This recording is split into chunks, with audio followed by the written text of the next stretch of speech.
Okay, we'll call the meeting of the West Newbury Select Board to order at 6 o'clock. We have some announcements before we begin. This meeting is being broadcast on local cable TV and recorded for rebroadcast on local cable channels.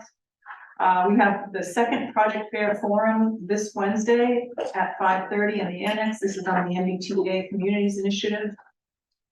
Our annual tree lighting date has been set for Thursday, November 30th at 6:30 p.m. on the training field. Sage Center is hosting the Page School Musical Performance and Luncheon on December 7th at 11:30 in the annex. And as always, we're looking for volunteers. Positions are noticed on the town website. And you can also subscribe to email town agendas at the same location. So this is a one topic agenda tonight. This is for the proposed Whittier Technical High School building project. We're going to have a presentation by Superintendent Maureen Lynch. Following that, there'll be questions and answers with the select board first, then we'll take questions from the audience, and then finally anybody on Zoom that wants to participate. That's kind of the overall flow. So Maureen, it's all you. Well, thank you so much for having me here tonight.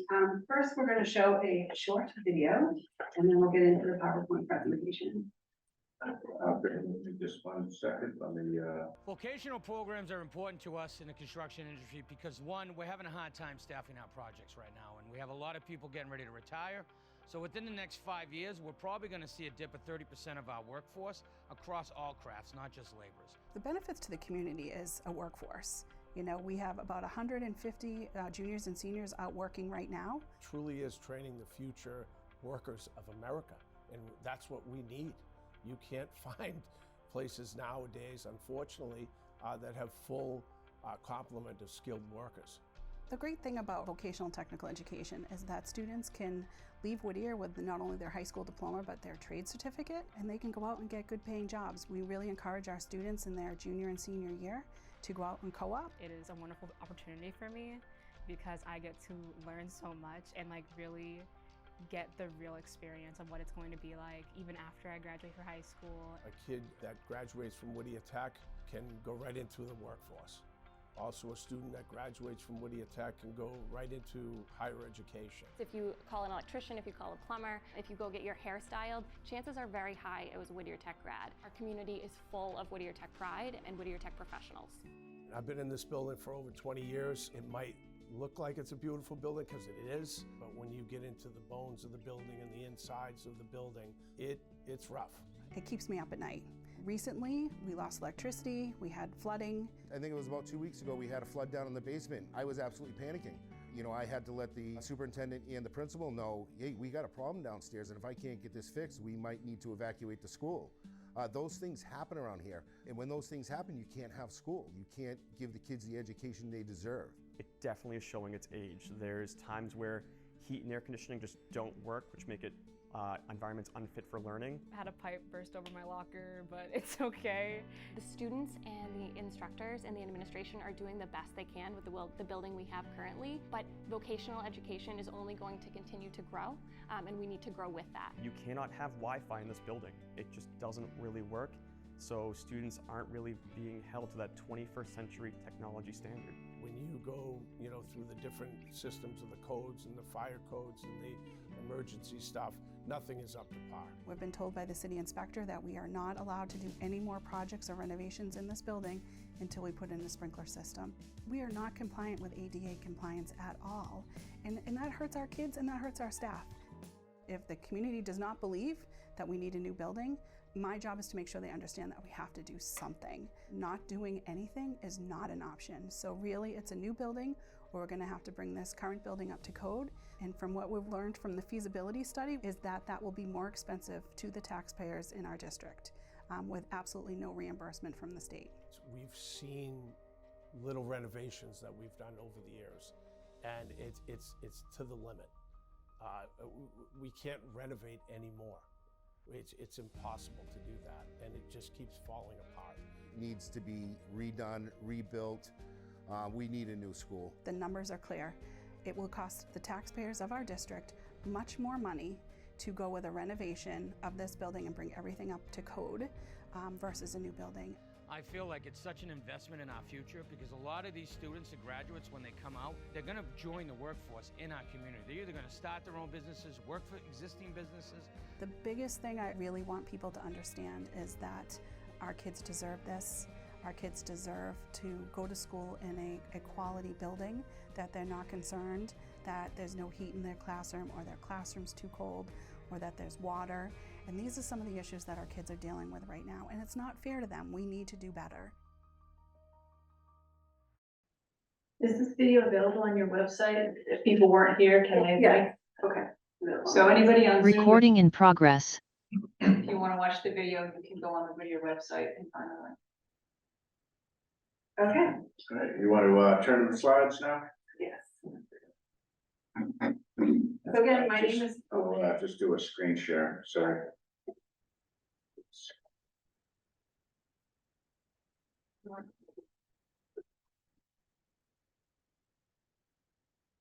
Great, thanks. Okay, so my name is Maureen Lynch. With me today, again, I'm the superintendent at Whittier. I have Kara Cosmas, our business manager. I have David Sandin, our OPM. I have Christy Lyons from Considering. I also have Katrina Jensen, our associate principal. Kelly Fay, our director of curriculum and professional development. And Christine Moore, the director of people personnel. And I have a couple of teachers here too that I think would like to say something later on as we move forward.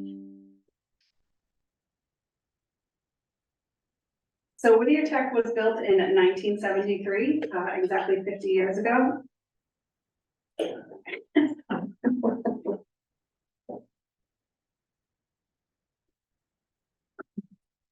And since then, many things have changed. When the building was built, the IDEA wasn't around, ADA wasn't around. So many of our programs are not equipped for students with disabilities. I think the one thing I really want to make clear today is that we have two options that we need to really think about. We have a new school that we have been designing over the last couple of years. And the cost of to the district will be $264 million.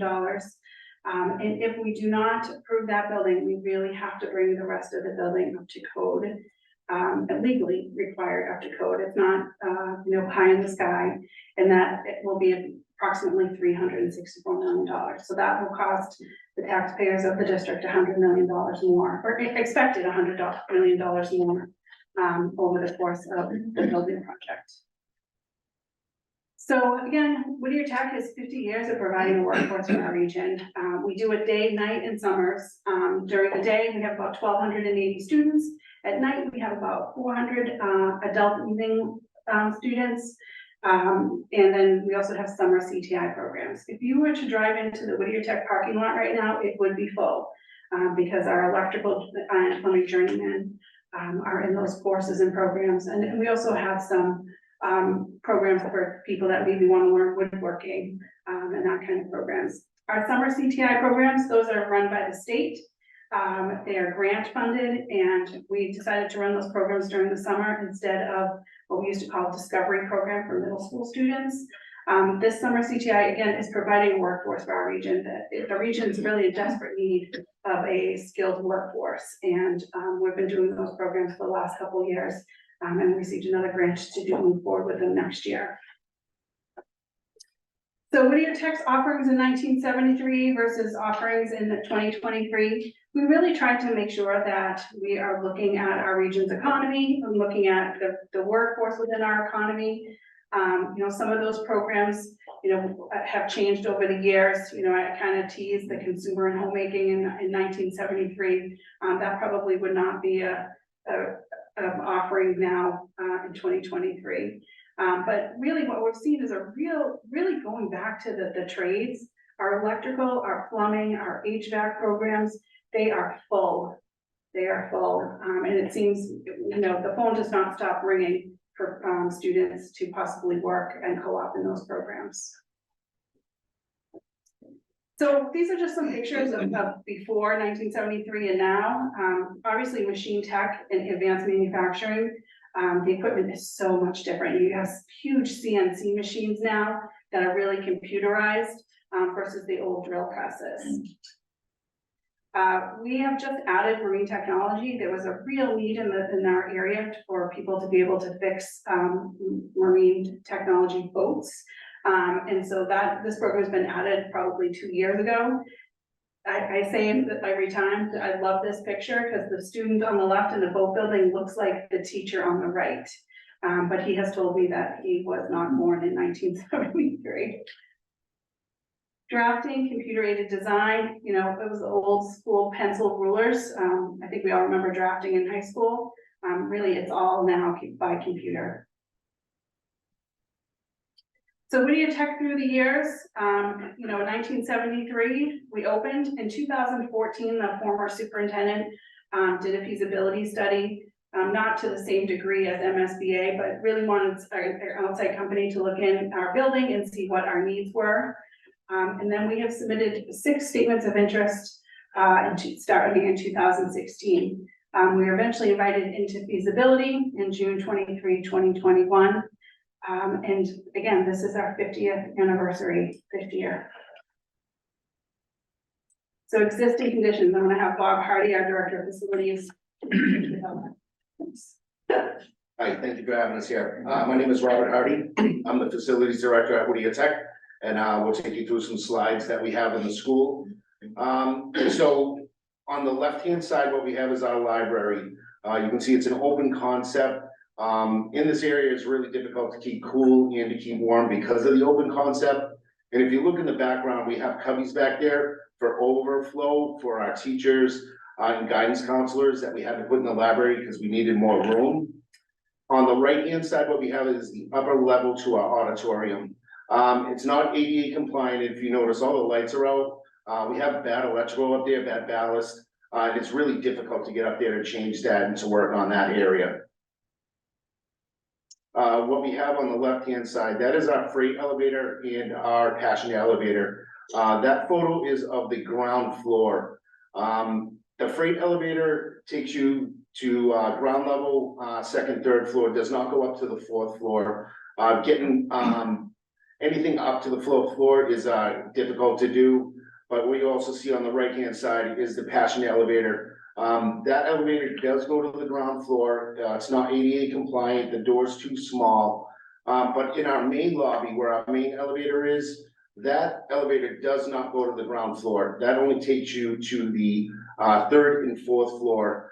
So if you need to go to the ground floor and you are in a wheelchair, you have to go across the whole end of the school to get to an elevator that you can't fit in or barely fit in. On the right-hand side, what we have is that is our entrance into the auditorium. You can see it's not ADA compliant. There's no ramp to get up into the main part of the auditorium. You can see the aluminum ramp we have there, which we have to pull out to get anyone up in a wheelchair to the auditorium.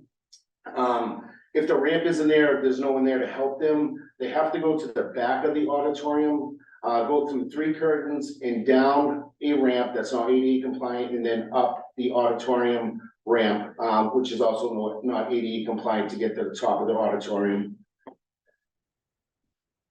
So what we have on the left-hand side, that's open common area where we had to put an overflow classroom for the medical center because we didn't have enough room in our medical center. And in the same photo on the left and right-hand side, you can see the glass.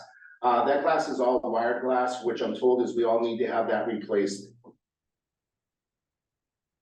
On the left-hand side, what we have is that is one of our pumps for our air conditioner system.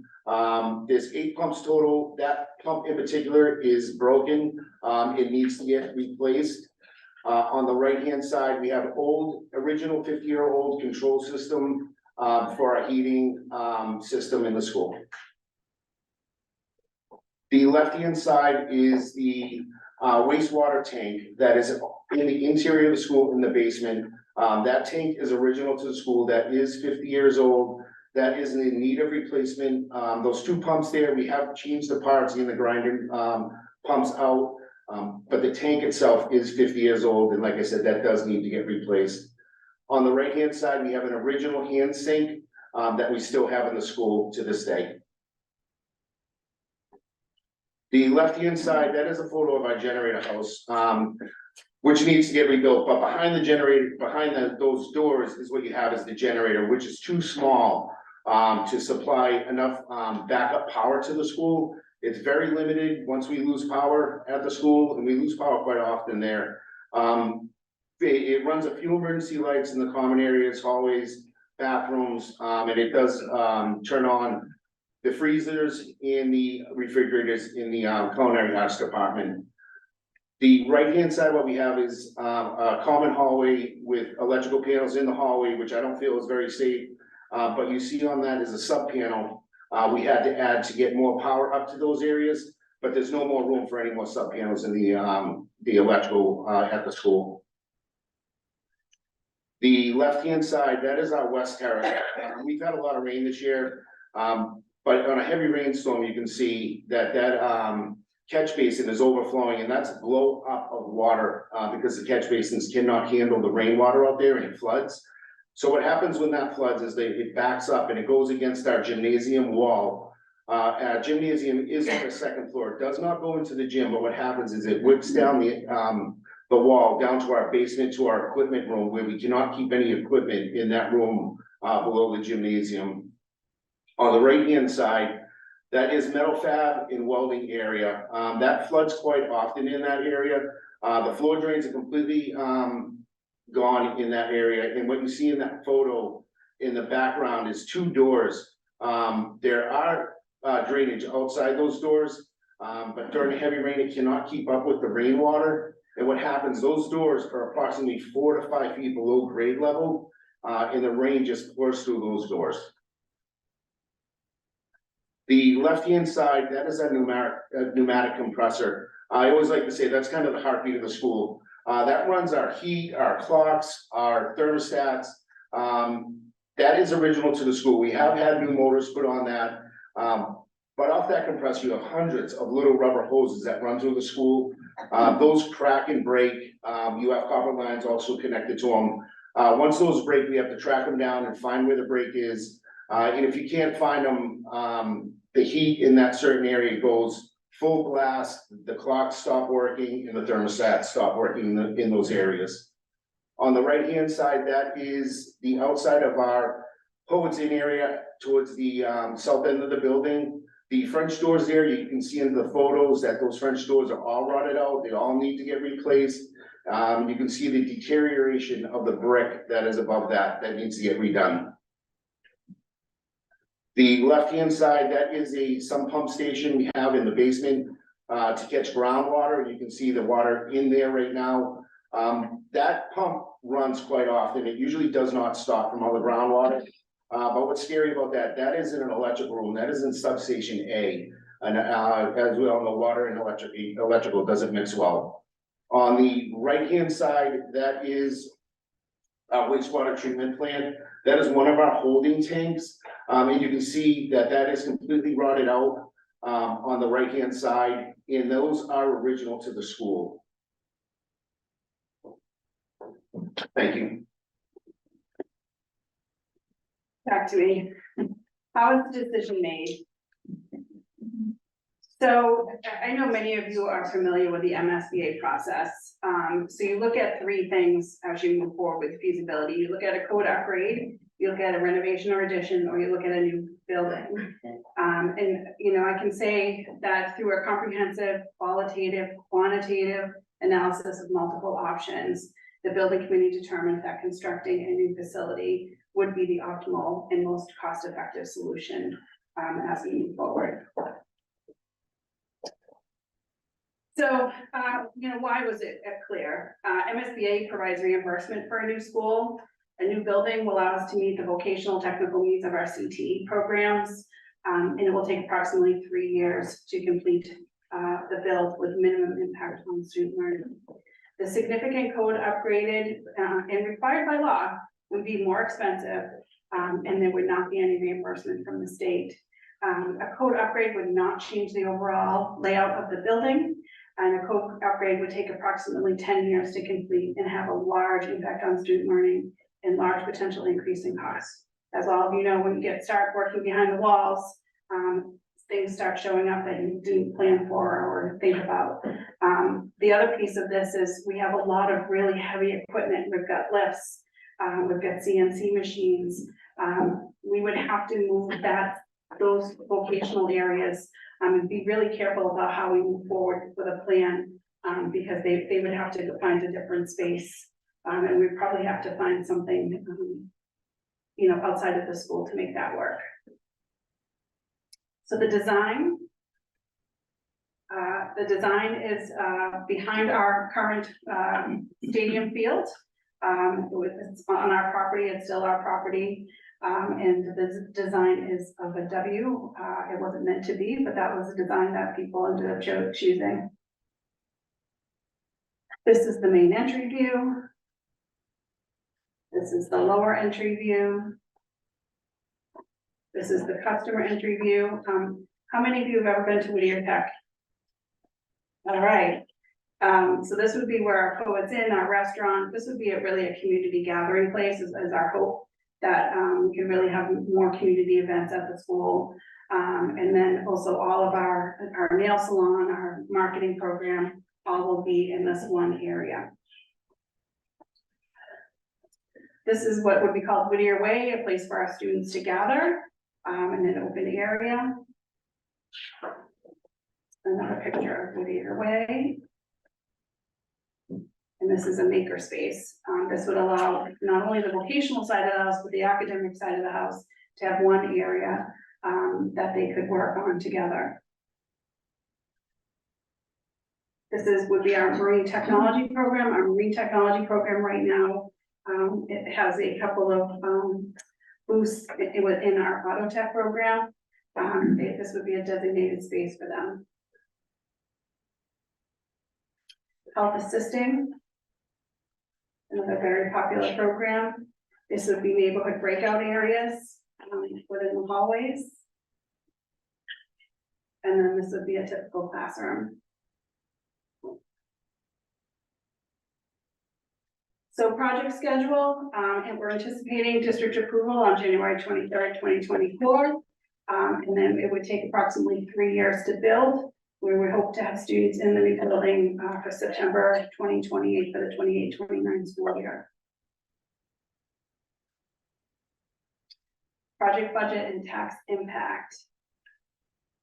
So the total project cost is $444 million. Our anticipated MSBA grant is $165.1 million. We have federal incentive and tax rebates of 15.4. So the anticipated district share would be $264 million. So what would this mean for West Newbury? This would mean for West Newbury approximately $274 a year for an $815,000 home, which is the median assessed value in West Newbury.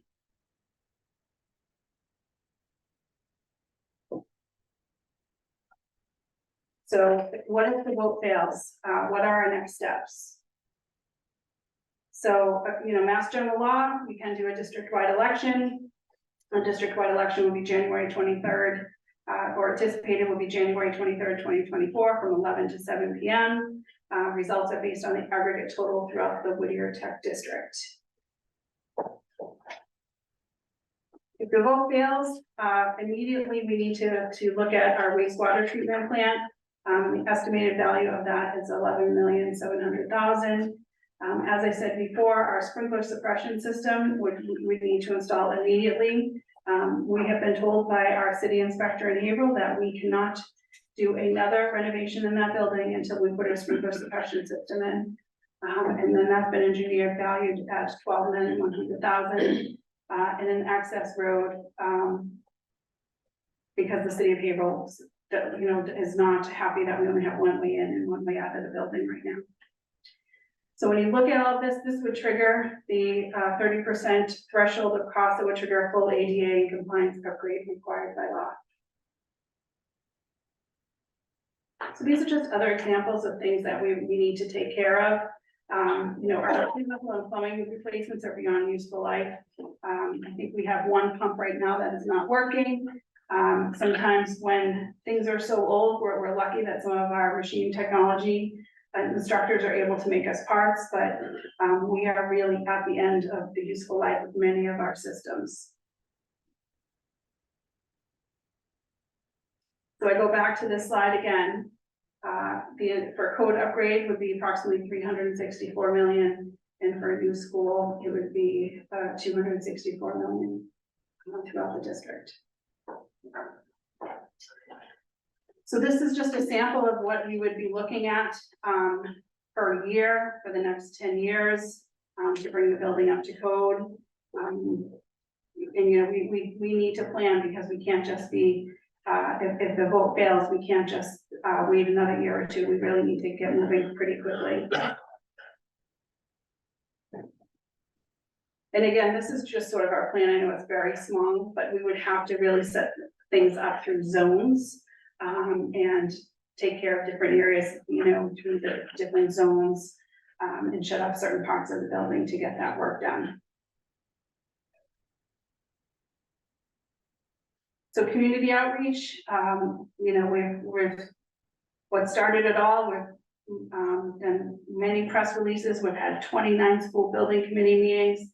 We've had community forums and advisory boards. We're having another community forum at Whittier Tech on Thursday at 7:30 if you are interested. And we have been sending out the Whittier Wildcat Wire newsletters over the last 6 or 7 months.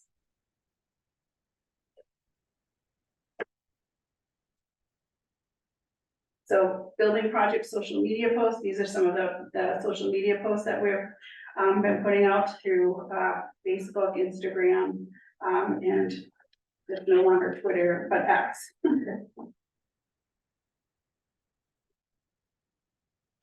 And then these are the press releases that we have sent out to talk about the building project.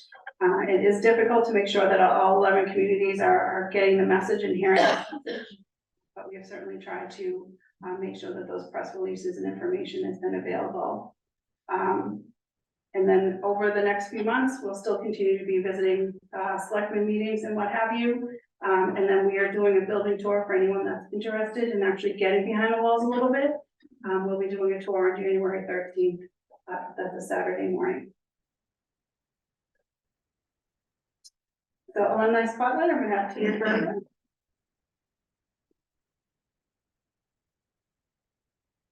Hi everyone, my name is Tia Gerber and I am the Director of Community Partnerships at Whittier Tech. I'm also a very, very proud alumni of Whittier Tech, and I'm a tried and true believer of vocational education.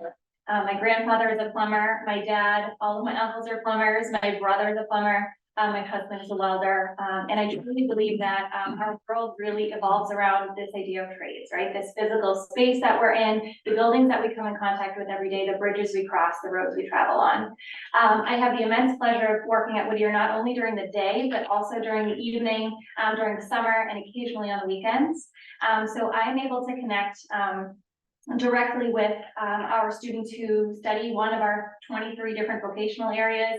I also am able to work with our evening students who are coming to study electrical, plumbing theory courses, or people who are just coming in to dabble in the trades, right? To take a hobby class in basic woodworking, basic masonry, digital photography, basic sewing, you name it, we have it. We take really great pride in being able to offer over 25 different evening education offerings to members within our community. So I wanted to highlight one alumni specifically. I also have the pleasure of connecting very regularly with our alumni to see what they're doing out in our community. And I can tell you it's really amazing, whether it's the workforce, college, a combination of those, the armed forces, and so on. This is Sean Thibodeau. He's a 2015 graduate of Whittier Tech in our advanced manufacturing area. He's the gentleman right in the middle. The gentleman on the right is the president of Fairview Machine Company, which is located in Topsfield. And he says that Sean is one of his top employees. And Sean, as you can tell by that picture, is young, right? He says, I've been at Fairview for 8 years. And I've grown so much professionally over my time here. I'm thankful for what I learned at Whittier in machine tech. That's exactly how I got the job. I had the pleasure of connecting with Sean a few weeks ago, and he said, Tia, I wouldn't be here if it wasn't for Whittier. right? The people at Whittier, the vocational training that I got at a young age at a place like Whittier. There are so many other people, just like Sean, but I wanted to highlight his success specifically. We like to say that Whittier Tech never sleeps because we do invite you to Whittier at any time of day to see that we are always on. So right now, if you were to drive down into Whittier, we have a ton of students there right now studying programs specifically for their career or studying different programs to understand whether or not they would be interested in studying that further. In addition to our robust evening education programs, we also are very proud to offer free summer career training programs. So the Career Technical Initiative out of the Commonwealth Corporation has allowed for us to have 100 spots this coming summer, 2024, for Massachusetts residents who are 18 years or older, unemployed or underemployed, who are interested in experiencing and being trained in one of our 9 vocational programs that we're offering through this program. It's 7 weeks intensive 200-hour career training, and then we work with all of our community partners as well as our the companies that we connect with regularly to connect these motivated individuals with employment opportunities in the field. And then last but certainly not least, we have our CBTE program, which is our high school senior exploratory program that is near and dear to Maureen's heart. It's an opportunity for students from our sending communities. From January to May of their senior year, they can come to Whittier and explore our different vocational opportunities. And then if they're interested in furthering that, they can come right into our summer CTI program, earn certifications, and begin working right away. And then I'd just like to add as well that we're always looking for additional ways to partner and collaborate with our cities and towns and member communities. So if there are any ideas that you'd like to talk through further, we'd be more than happy to do that as well. And then 2 important points, and then I will step away from the microphone. Is the video that was shown earlier, as well as this presentation, can be found on our Building the Future of Whittier.org website, which is a little bit different than our actual Whittier Tech website. So that's Building the Future of Whittier.org, which is where this information can be found. And then, as Maureen mentioned, we would love for anyone in the community to come to Whittier this Thursday, November 16th at 7 p.m. If you'd like to learn more and see the space. Thanks so much. Okay, I think that's it. So again, anticipated district-wide vote is January 23rd from 11 to 7 p.m. And I'm here to answer any questions that you might have.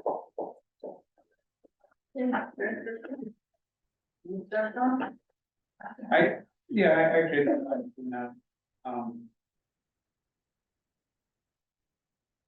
Obviously, this is a hard decision for every community involved, and there's a lot of money involved. But one thing that strikes me in favor of building a new school is that if you look at how the cost of a new school is spread out over 30 years, the cost of replacement, while being substantially more dollar value, is also concentrated over a much shorter period of time. Not only will the net number, if the effort is made to come to code on everything and rebuild things to make the existing facility usable, it's going to be a lot more concentrated as well. So it's I think that's significant, and maybe many people won't understand that. They'll just compare the 2 numbers, and I don't know how they'll do when they compare the 2 numbers, but you've got to understand that there's a real concentration towards the front end, 10 years versus 30 years. More money in 10 years versus less money over 30 years. That leads into one of my questions. And maybe Kara can answer, I don't know. When you look at the chart of the anticipated tax impact analysis, and I just, in my head, quickly pulled up the estimated debt service. And I think it's about 510 million. Yes. So even though you're paying $264 to build it, the cost of the debt service over 30 years is the same as the building, so it's not the 300 and somewhat million, it's 500 million, so that, because it spreads out over time, it is a much greater number. Well, it depends on the interest rate too. Well, that's my question, Yeah. what creative options and how much can it compress that number? Significantly, if the interest rates go down, they factored it on about a 5% interest rate for the long-term bond. But when, I know, for example, when Kentucky Regional did theirs, there were low interest rates and they went out at, I think, 1.8%. So if the interest rates go down, that can have a somewhat significant impact on the bond rate, and you can refinance. I think after so many years, you can refinance. So we're hoping, and one of the things that Bond Council has recommended is that we do short-term notes at the start of the project, and hoping that maybe by the time we get to 2029, the rates will be down low enough that it will be a favorable rate that can help to lower the impact to the taxpayers. Yeah, because, we talked 264 million, in essence, the number's still, I hate to say it, about $500 million, which is staggering over the 30 years. While you're up there, looking at that same chart, there's we've heard through the grapevine, a lot of the towns, and their complaints on this, and I look at the chart, the average cost for the average house in these towns, and it runs anywhere from $135 per year for Salisbury to $349 to Georgetown. That's a huge discrepancy. What's the driver on that? That's interesting that you should ask me that. I had a conversation with Hilltop Security just before this meeting today.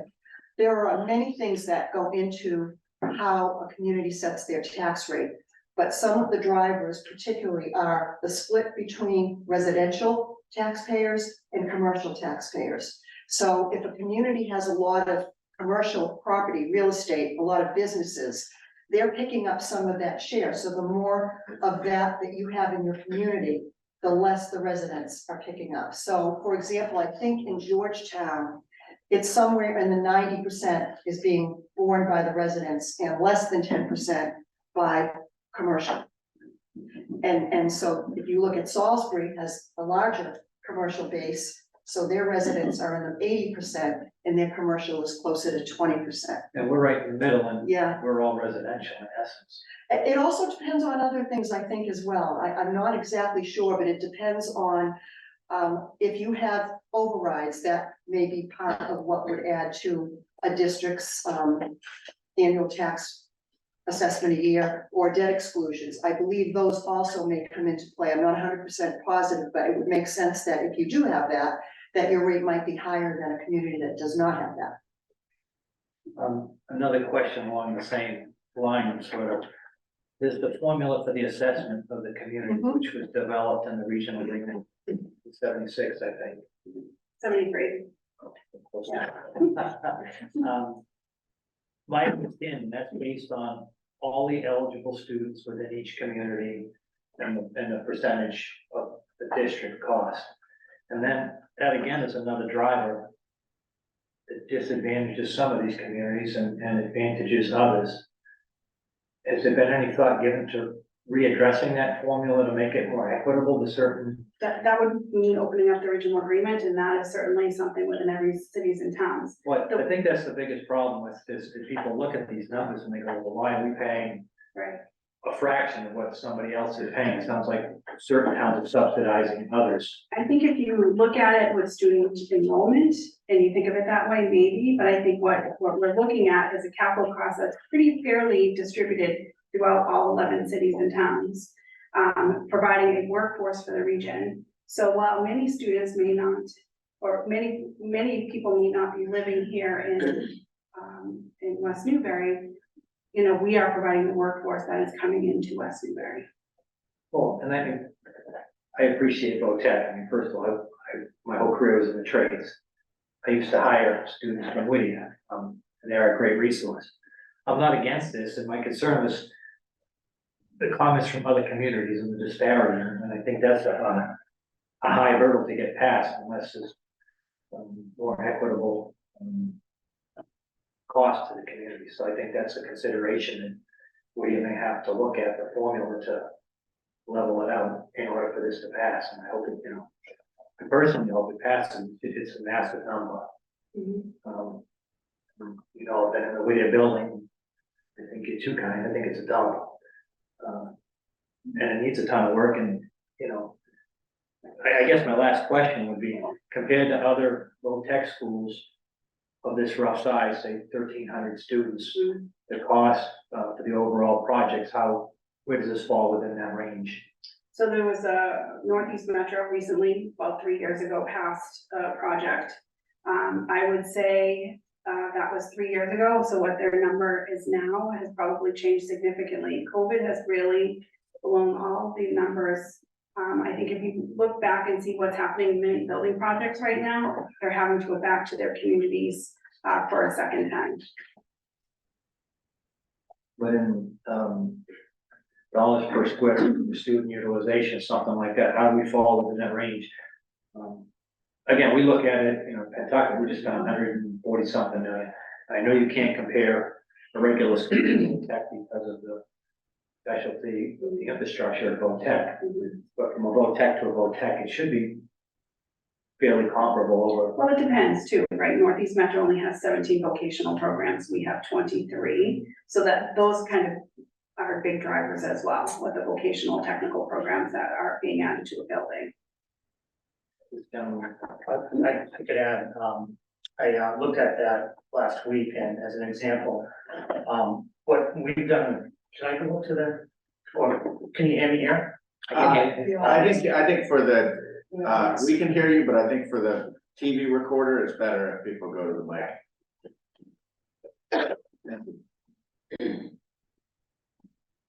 Dave Standing Left Field, OPM. I did a analysis of this last week, and what I've always done in the past is when you compare not just voc tech schools to other voc tech schools, but any school, I always, I peel back site work costs and demo and abatement, and I just look at the cost of the building, because then you can actually do an apples to apples. So when doing that with Whittier Tech, the cost, the total construction cost for the building only, I'm gonna round, is about $182 million. The square footage is 381,000 square feet. So the cost per square foot for the building alone is about $478 a square foot. As an example, for Silicon Valley Tech, the cost for their building is about $111.3 million. It's 209,000 square feet. So their cost per square foot is $531 per square foot, so more expensive than Whittier. I then looked at Tri-County, $134.4 million for the cost of their building, 281,500 square feet, $477 per square foot. We were at 478. So we're right in the middle. I'm sure if I could do more analysis, I'm sure I could find some voc tech schools that cost more. I'm sure I could probably find one that costs less. So what's the other 200 million? If you're doing that based on 182 million for Whittier, 182, 300. This site work costs, everything else peeled back. So this is just the cost of the building. This does not include escalation and so forth. This is just the cost of the building today. So were other designs, I'm sure other designs were looked at. I mean, is this the Cadillac version or is this? No, in fact, during the analysis of the different designs, so as Maureen indicated, that it's a W shape or dual courtyard. We also looked at a design that was kind of solar optic on the surface, and it was I don't want to say a square design, but it was a series of boxes. And that was actually $3.5 million more expensive. It actually, when you did the analysis, it had more surface area. One of the biggest drivers, the biggest driver on a project is square footage, and after square footage is surface area. So the geometry of the building can influence the cost. Build a sphere, huh? I'm sorry? Build a sphere. Yes. Only Thank kidding. you. I had a couple of questions. the first is kind of granular on the wastewater treatment plant upgrade. Did you look at tying in Haverhill versus building your own plant? We did, we actually looked into Merrimack as well. To tie into Haverhill, I mean, it was going up hills, down roads, it wasn't gonna be an easy tie-in. And we worked with the city of Haverhill to have that discussion to see if that would be a possibility, and it would be cost prohibitive. There's no collection system in that area? I don't think so, no, they had to go down these. It was miles, Yeah. and they said even the permitting, it would probably not even happen. Yeah. Because honestly, that would be the best. Right. For everybody. Right. I guess, you know, one of the most discussed issues right now is the majority vote. Can you just talk a little bit about how you arrived at that decision, you know, versus the town by town vote? Sure. So in the school building committee, we had a meeting and we looked at the options of how we move forward with the project, how the bond moves forward. One is a town by town vote. It would have to be unanimous through all 11 cities and towns, or the other would be a district-wide election on the same date at the same time throughout the district. You know, I've also spoke to my peers at Northeast Metro, at Tri-County. Everyone has moved forward with a district-wide election. It's just really difficult to have 11 cities and towns all agree to the school building. But not only that, one town could kill the project. This allows everybody the opportunity to vote and let their voices be heard.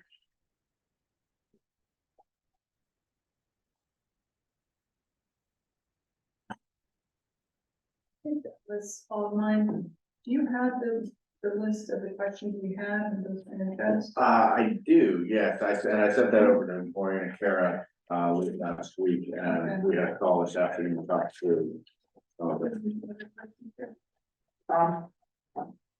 Yeah, I do, but it's actually not about whether or not this goes forward, but it's really about, if it does go forward, flexibility within the design. So I know, Maureen, this is something you heard from me sort of anecdotally at the luncheon that was at Whittier back just about exactly a year ago, I think. You know, I had pointed out, you've noted that your HVAC and plumbing and electrical programs are pretty much maxed out right now. And that's something that I think you can pretty much count on becoming even more maxed out over the course of the next decade or two, because everything has to be converted to electric. You know, we will be getting off of fossil fuels.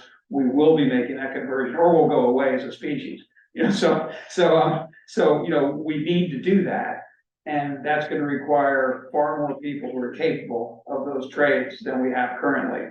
And you know, I know you just added a marine technology program.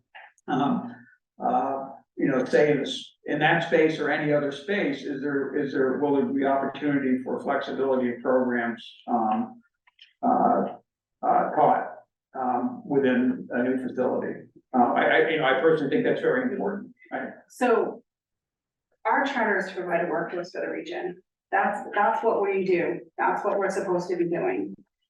And that's one of the things through the design process is I wanted to make sure, or the team wanted to make sure that whatever we chose, it would be flexible enough that we could change, right? Because we're building another building for 50 years, right? And things aren't going to be the way they are right now in 2023, 50 years from now. So we wanted to make sure we had a space that was flexible for all those things you're talking about. There is going to be a big change in, you know, a lot of our programs. For instance, one of the things in our auto tech program is electric cars, right? And making sure that we have the lifts and starting the training on that. And we're doing that right now, but that's also part of the planning for a new building in the auto tech program. But definitely that, I mean, we're providing a workforce. If you don't know how to do the work that you're talking about, then, you know, we're not doing a good job.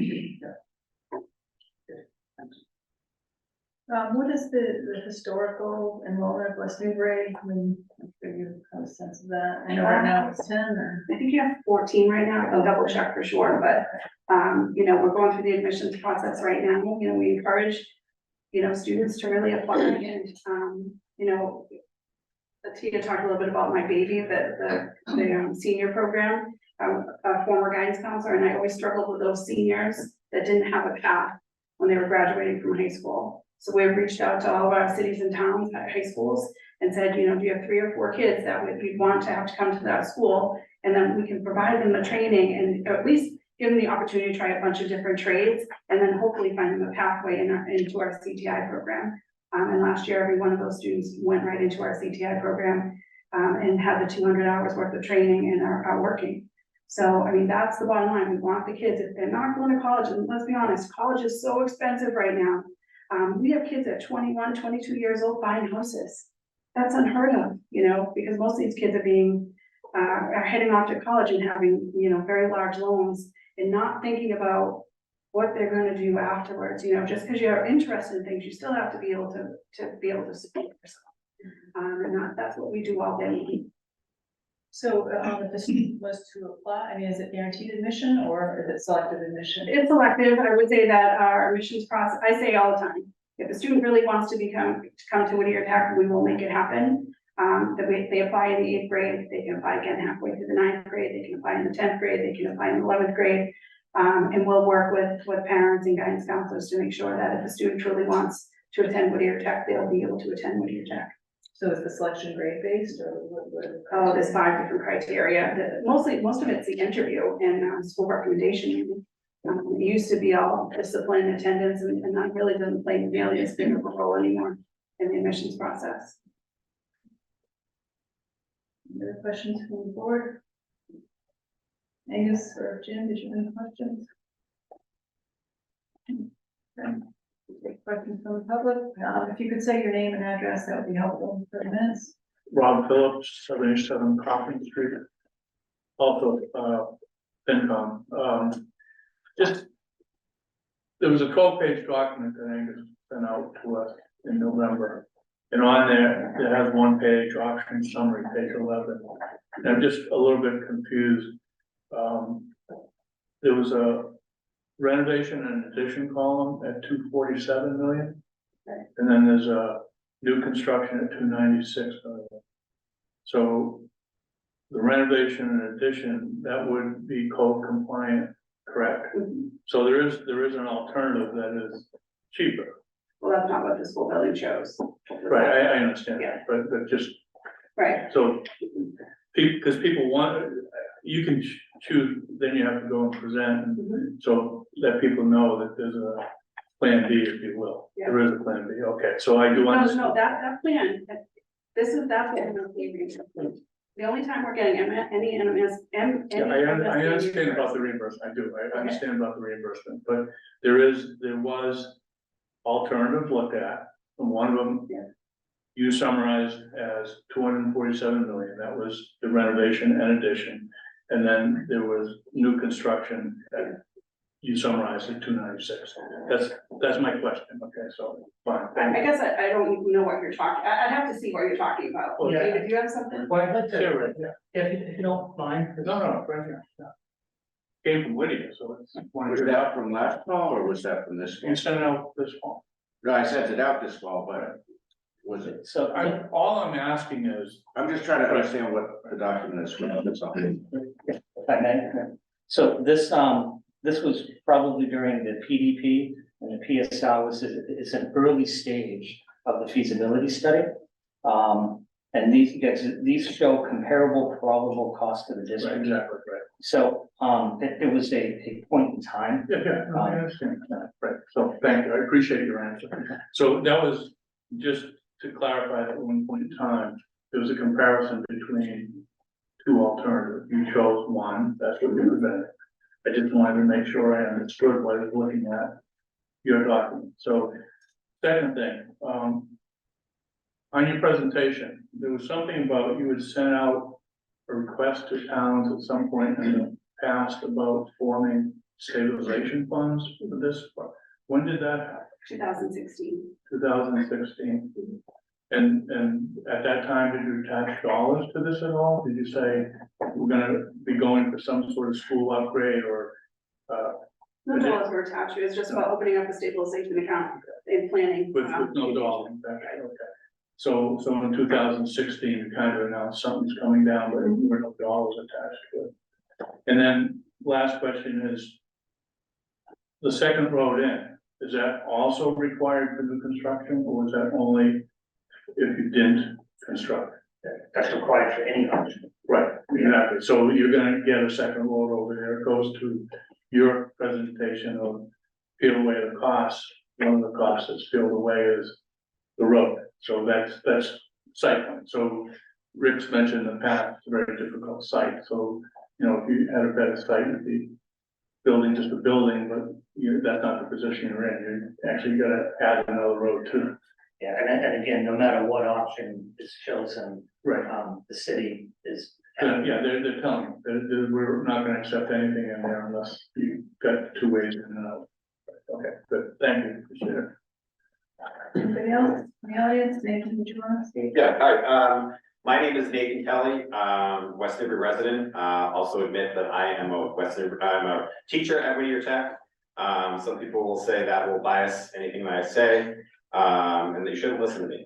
However, as a West Newbury resident, I sit on the finance committee for 5 years. I know everyone on the select board, and I know some members of the finance committee as well, Jim, who's here tonight. And I want to talk in support of this. Prior to ever becoming an employee at Whittier Tech, I had the pleasure of serving on the finance committee when the Pentucket project was being considered. And I wrote the rationale that was in the finance committee booklet in support of the Pentucket project, and I had the honor of reading it at the town meeting.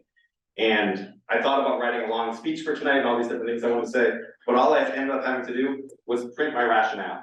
Because the rationale that I wrote prior to ever becoming a Whittier Tech employee is the same rationale that I would write tonight of why we should be supporting this project. It just makes sense. When we compare the dollars, it's a better value for the town to replace this school rather than to repair the school. Voting no is a bad decision. We talked about the 30% requirement to then do all the code upgrades. I wrote about that. And I said, in short, replacing the school is cheaper than repairing the school and provides the district with a better asset. Replacement is the best financial decision for the town, the youth, and your tax bill. And that's what I said in 2019. And I stand by that today. I think it's the best decision that can be made.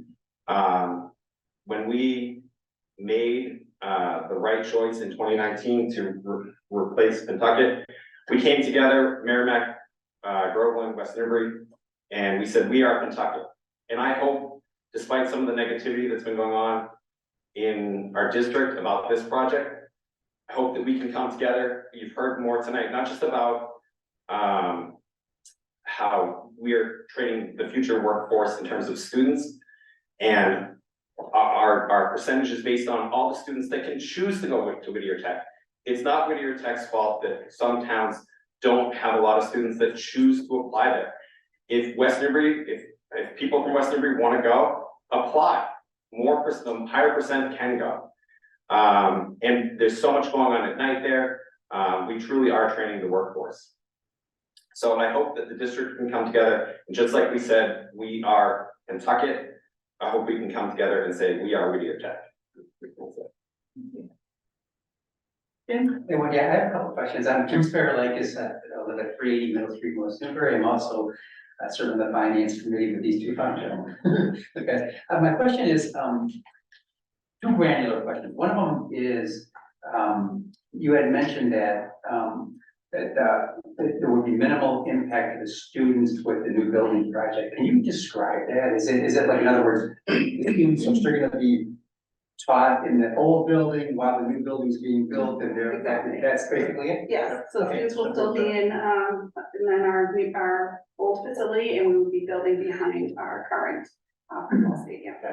And my second question is maybe perhaps for our town clerk even, this district-wide vote that's gonna take place in one of the 13 communities, does that mean that every individual town will have voting in its building? Like, we're gonna be voting in this building here, and yeah, Haverhill votes there, and Georgetown votes there, and that's kind of how it works? So the law as it sits, the Mass General Law is, Whittier decides, but they've taken into account our suggestions from each city and town clerk.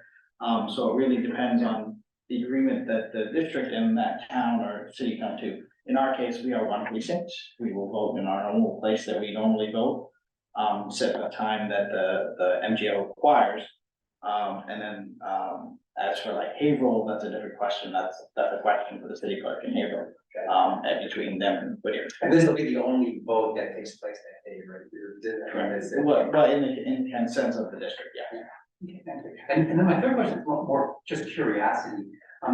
What percentage of the students that graduate from Whittier actually go on to a college? I mean, is it a lot, or is it a very, all basically free? Well, it depends, right? So some of our trades do require you to have further education. I said, like I said before earlier, I feel like we're gone really back, 20 years, and we're really, I won't say backwards, but these kids are doing very well. But they're really focused on the electrical, the plumbing, the HVAC, those kinds of trades that they're getting jobs, junior and senior year of high school, and they're going right out into those trades, and they're making a great living for themselves. So, with some of our other programs, like our engineering program, those students are generally going on to college. Got it. Okay. Thank you. Anybody else in the audience? Kevin? Yeah, well, first off, ultimately, I don't know about voting for this in January, but I certainly want this to happen and support it. But to build up of what Nathan said, the Pentucket Way, I'm just very disturbed at this process. Because, the Pentucket Way was worked on by the community. I mean, we had parents that were mobilized. We had a stabilization fund that we were putting money into. We were planning and talking about this for quite some time. And I'm good for the press releases, good for and frankly, your media, social media campaign, the Facebook was just talking about everything being great at Whittier. Not that you needed help. All right, so and as I've read in the news media and things like that, I guess I'm not alone.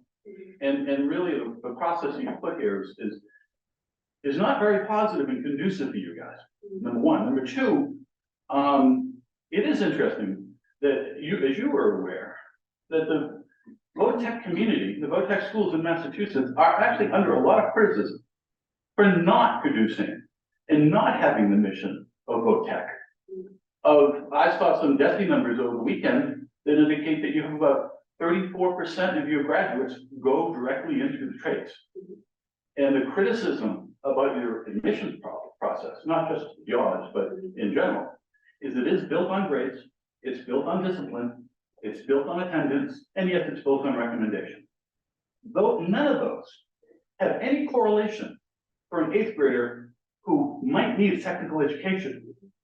And so you have a wait list.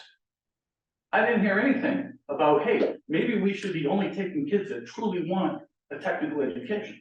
So I guess, I'm disturbed that we might be spending a lot of money not to invest in workforce, but to invest in college admissions.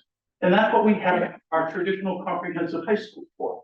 So, I'm just a little disturbed that we saw a big presentation, alumni, kids, how bad the building is, one page on financials that you just went over in about 30 seconds.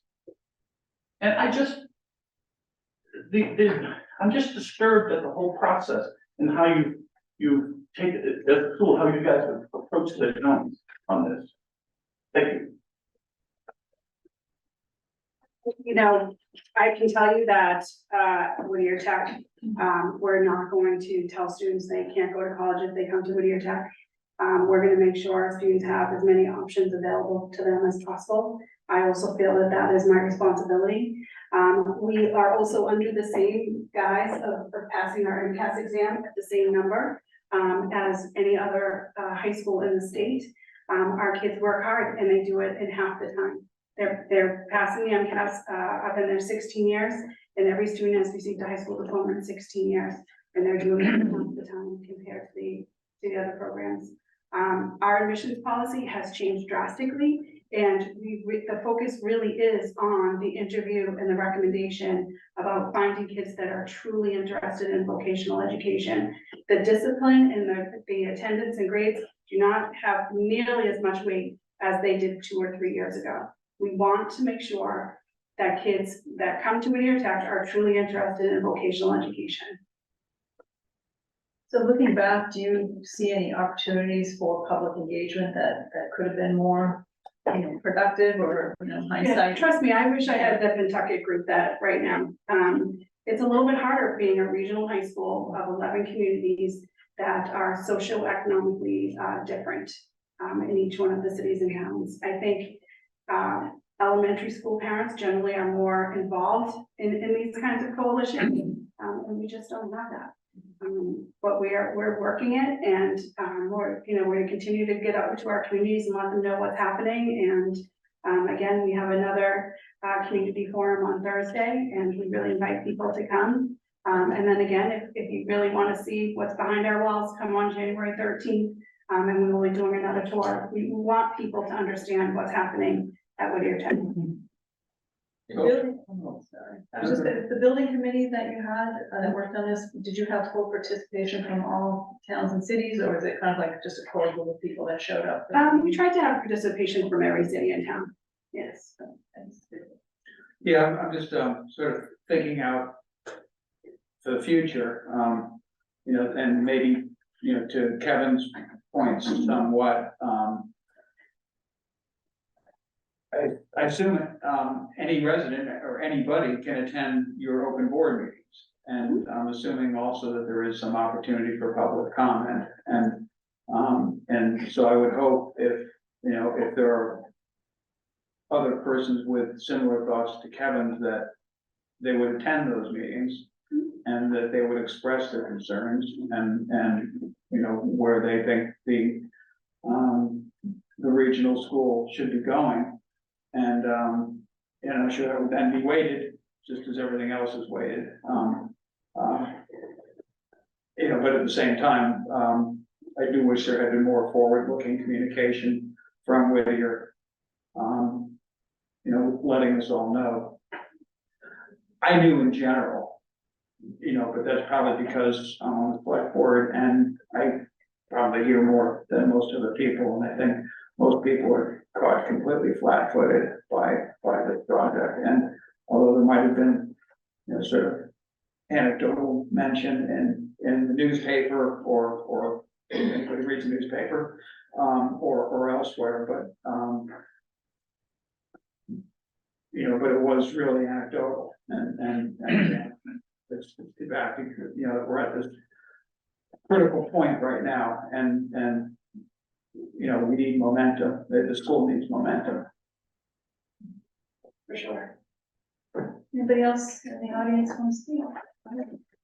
Good evening. My name is Kristen Bucko and I live on Prospect Street in West Newbury. I've been a special education teacher at Whittier Tech since 2009. Also, the oldest of my 3 kids graduated from Whittier Tech in 2020. Our family is very thankful that he, along with many other students in West Newbury, had this wonderful opportunity right down the street from here. I thank you for giving me this opportunity to tell you just a little bit about Whittier Tech, in addition to the evening so far. Whittier Tech's facility obviously is in need of repair. There's been days at Whittier Tech where we've lost electricity and or heating during the school year. Earlier this year, we sent kids home early because it was over 95 degrees on the 4th floor. The heating and cooling is not where it needs to be, as Mr. Hardy said.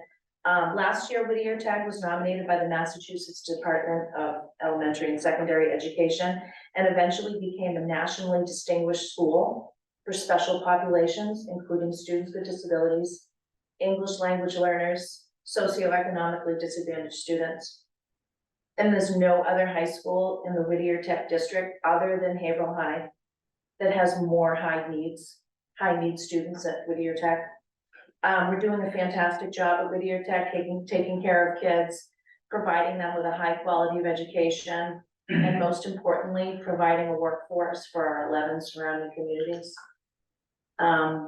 If any of you have tried to hire an electrician or a plumber, it takes 3 to 6 months before they actually come to your house. I hope that the town of West Newbury can get behind building a new school at Whittier Tech. We're in dire need to do something now, and a renovation would cost the town more money and have a huge impact on the learning of our students and teachers during the unsettled process. And I hope the town of West Newbury values vocational education and supports providing a quality school environment for our kids. And I appreciate your time tonight. Thank you. I'd like to say something. Sure. My name's Jay Faxon and I work in left field also. I've met these people quite a few years ago during COVID. I'm a licensed HVAC professional. I graduated Whittier Tech in 1977. And I've been in the trade my whole life, still today.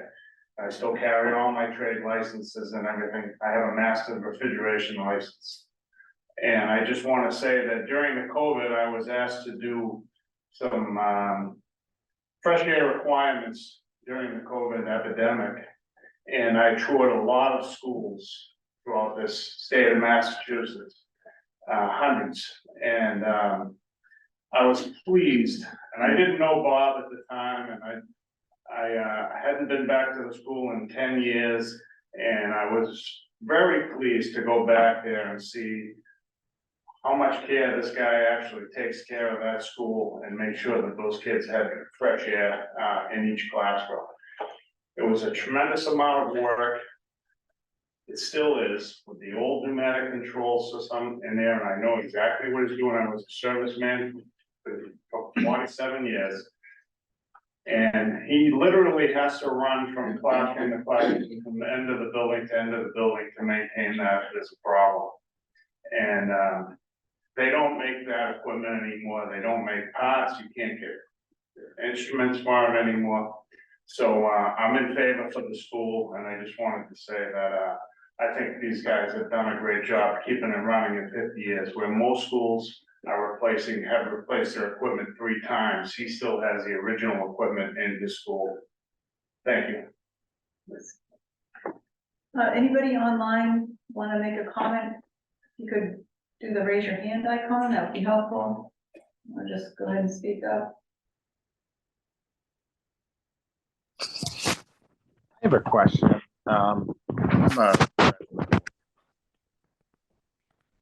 ahead. Yeah, I was just curious. This is probably more for the board than the Whittier Tech folks, but has there been any consideration to kind of alternative structures or, pursuing technical education through some sort of different,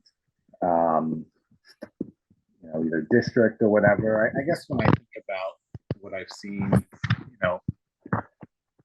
it'll ultimately cost us between $70,000 and $80,000 a year to educate each pupil that West Newbury sends, which sounds pretty enormous. And I know, Haverhill, for example, sends 70% of it makes up 70% or so of the school. Any consideration to saying, hey, you know what? Let's let Haverhill have it. Haverhill, considering what they get for, I believe they just built a new either elementary school or middle school. They got something like 70 or 80% reimbursement. Any consideration to just, letting Haverhill pursue it and then pursuing maybe building a different VOTEC school with some of the other communities that are enraged at the cost? Because I know some of the other communities are struggling with the same thing, where it's, we value this education, but ultimately it's hard to justify it at this price tag.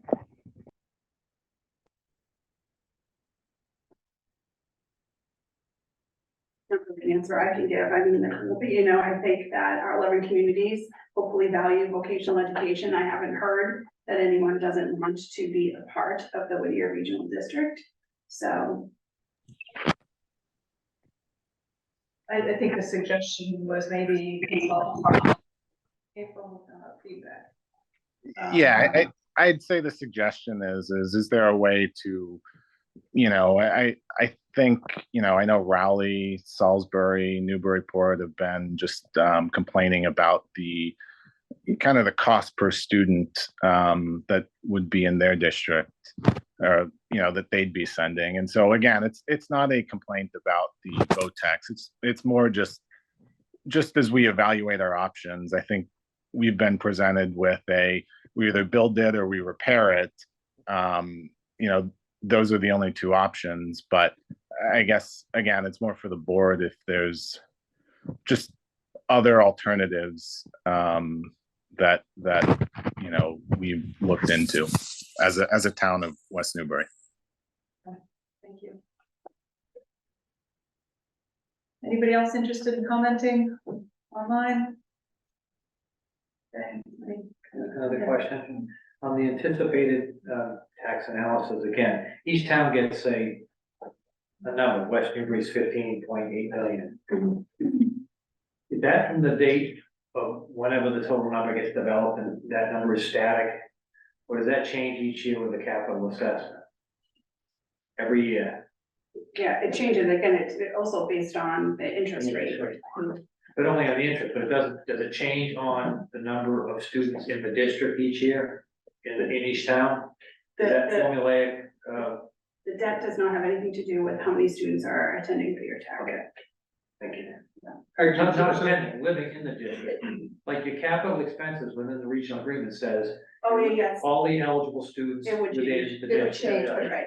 We've seen for the past 10 years, not materially. But I think, and this is not to do with Whittier, this is to do with West Newbury residents, I think they should be aware that we've got a community that's aging in place, because myself and a few others here, you don't leave your house because it's not advantageous at this point. We haven't had kids at the school for a long time, but somewhere within this 30-year time span, I'm assuming I'm gonna sell my house, and there'll probably be a family coming in with 4 kids, and there'll be a lot of them. That's a fear I have in West Newbury on their finances generally, not just with Whittier. So that number of the $274 per year for the average house could start escalating based on school age children in the district. Yeah. Depending whether the proportion between towns are shifting. Right. Yeah, right, exactly, right. I just think West Newbury. Yeah, you have that pretty heavily on that. It could. Our own doing, not Whittier's. Yeah. We'll see that's pretty much across the board in all of our residents in Union Town, maybe except for April, but that's, the school age children population has really gone down. Kevin Bowe, 14 Maple Street. What is will we be increasing the total amount of seats at Whittier? And what is your current wait list? So we will not be increasing. Originally, the Department of Ed and MSBA told us we could raise our enrollment up to 1,400 students.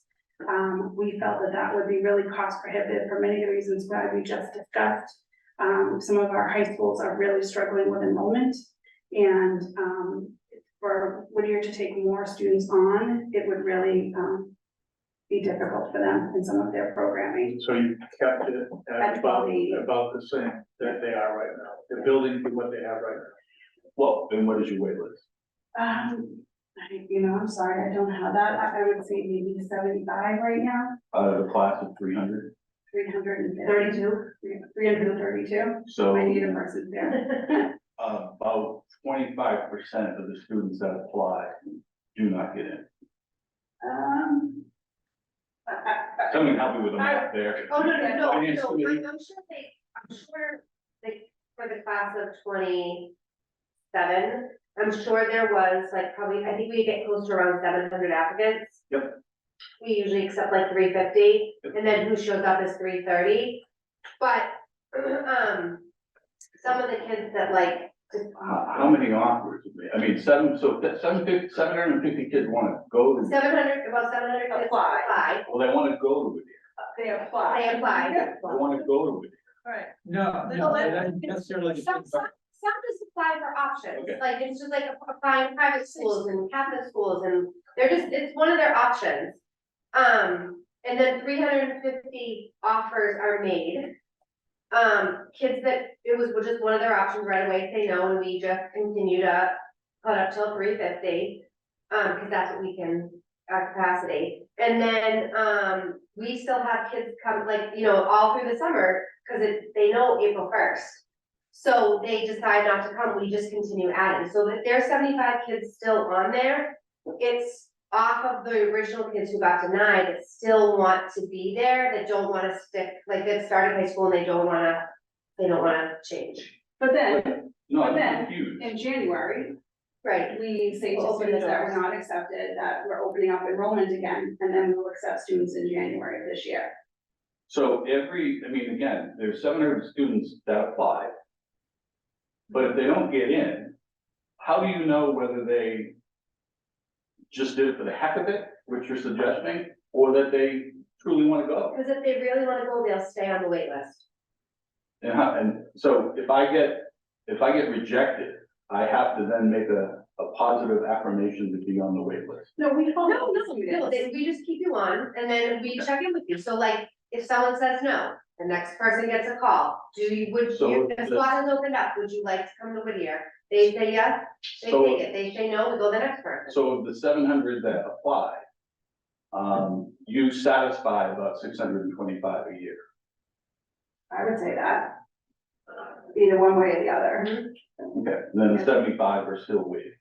Yeah, is that, over there again, applying in January. If a Yeah, and student- someone on the waiting list can roll in at a later point. In January. This sounds like a discussion that Even would someone- great at a Whittier school committee meeting. Yes. I'm not quite sure what it has to do with your proposal, which has already been through the state level, and it's what you're presenting to the towns. I mean, if there anything else you want to debate about the Well, curriculum? no, I mean, I'm trying to get a sense of what the access is to the school.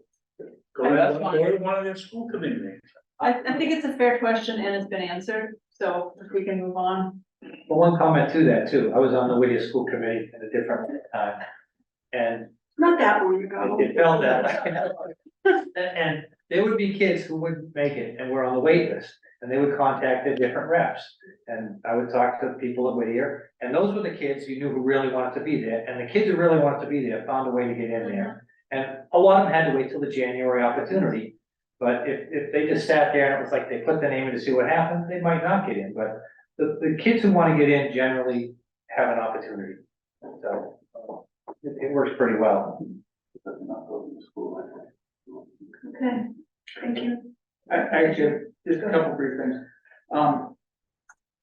This really is a question more for the Whittier board than it is for you, Maureen, but you're here. It would be great if the Whittier board were to establish a policy where the reps from each municipality at least once a year came and waved the flag and told us what was going on. And maybe even more than once a year, but that would require a tremendous amount of effort or time. But if each community could be kept up to speed through, actual presentation, doesn't have to be a formal presentation to the, whether it be, to a mayor in a city or a city council or a select board, Right. just so we have a clue. Yeah, and I know in West Newbury's case, you meet with Pentucket superintendent, maybe invite us to one or two of those meetings a year, so we can give an update. Just trying to figure out ways that we can communicate, and that everyone can kind of be on the same page, because I do hear you. Yeah, okay, great. And, the other thing that I would say, and this is in defense of a one vote for all communities. If I wanted to set myself up to lose at something, then I would spread out decisions controlling my life over as many people as possible. And I'd say, somebody shoot me, please. So what you're doing is completely rational, and I don't know why anybody would argue with it being the smart way to do it. Thank you. Thank you. Is that the note we want to end on? It was the right way to do it. Good laugh, thank you. All right, well, thank you for your Thank you. presentation. Thank you. Good luck. All right. Move on to item B. Make a decision. Item for future meeting. Yeah. Or is it just?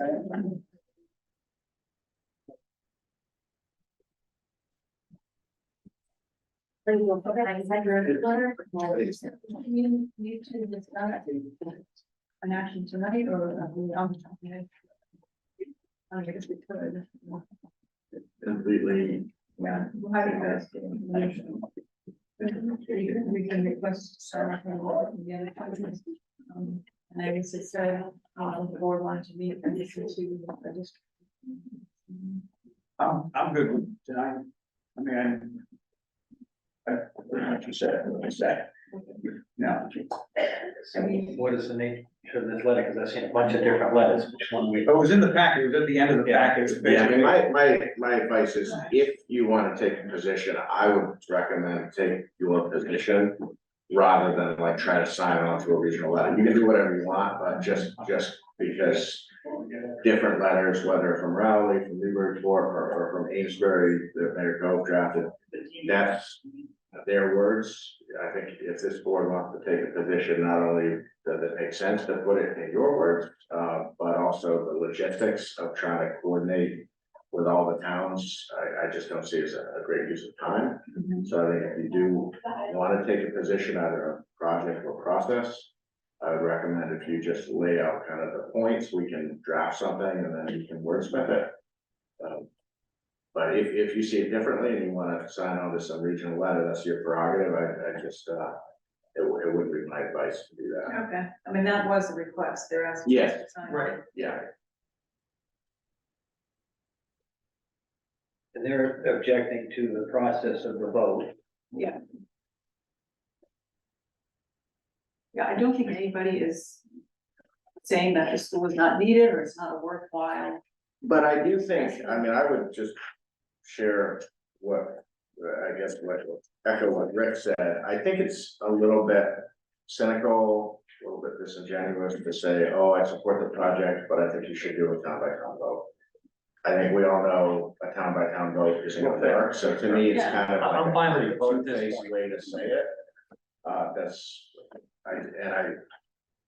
You know, I think the regional vote is a statutory option they have. It's not like it's bending the rules. It is one of the options for the law set Be out. fool not to take your best shot, and that's their best shot. Yes. I don't know that the letter is strictly limited to that, that's the. No, I mean, there are questions about, the regional agreement, which are a separate issue. Right. But Yeah, and I that, do think it's something for us to consider. definitely, yeah, but that's why I think if you want to take a position, I think you're better off putting it in your own words. And otherwise, you're not only you, but any other community that signs on.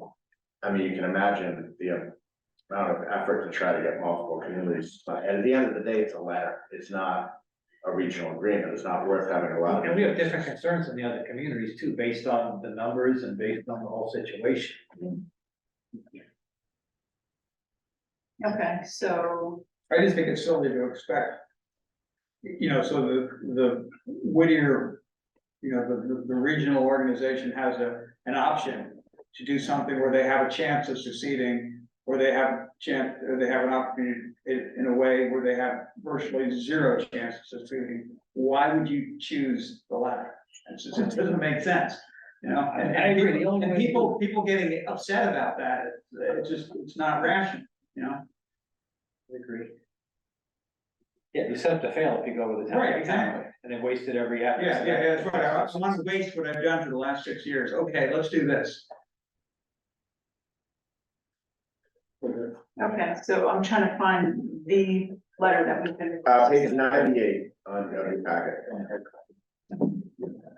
Okay, and this is, so their goal is to have all towns and cities sign off on that, right?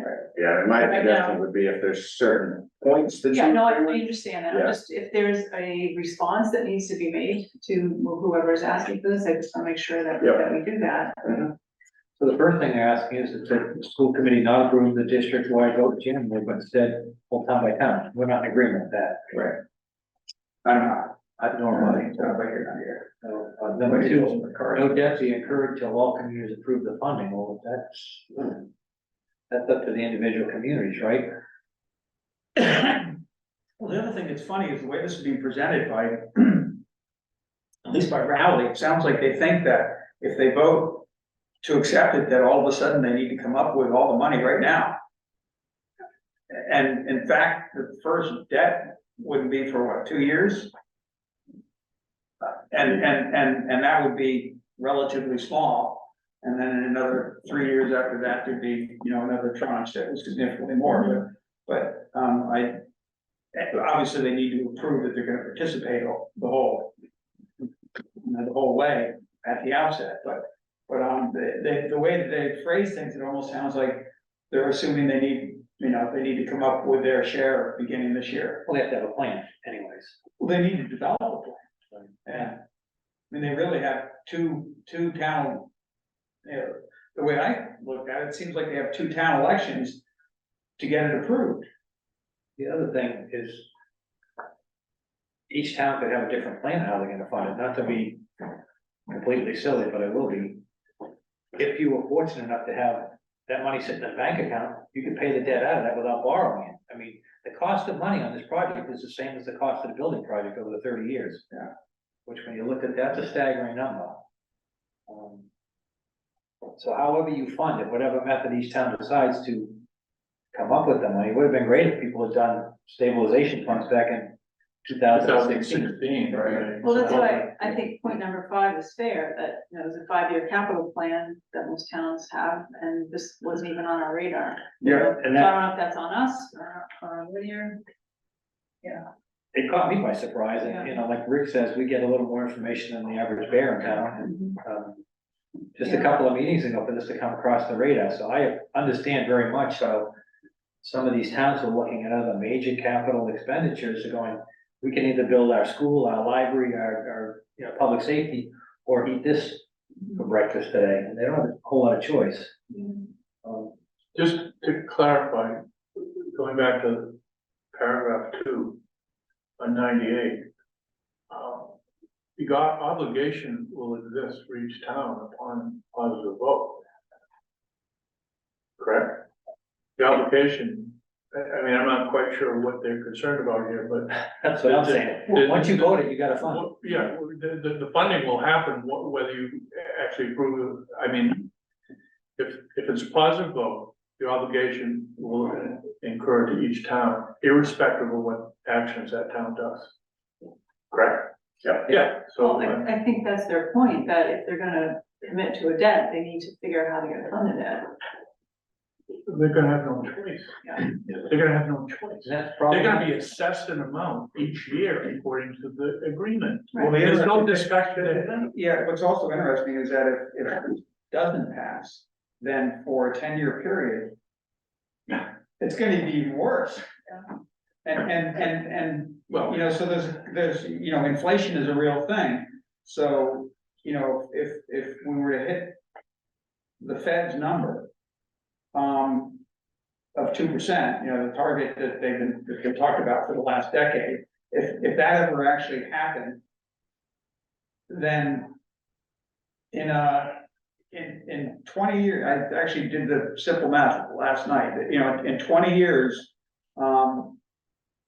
we'll have seen a 50% inflation. So essentially, you know, you're taking the reciprocal of that. So $1 today is gonna be worth 67 cents roughly. But this is no different than what Kentucky did. In 20, right, so it's like, you know, saying that you're gonna owe $300 in 20 years, well, actually, it's gonna be more equivalent to $200 in today's money.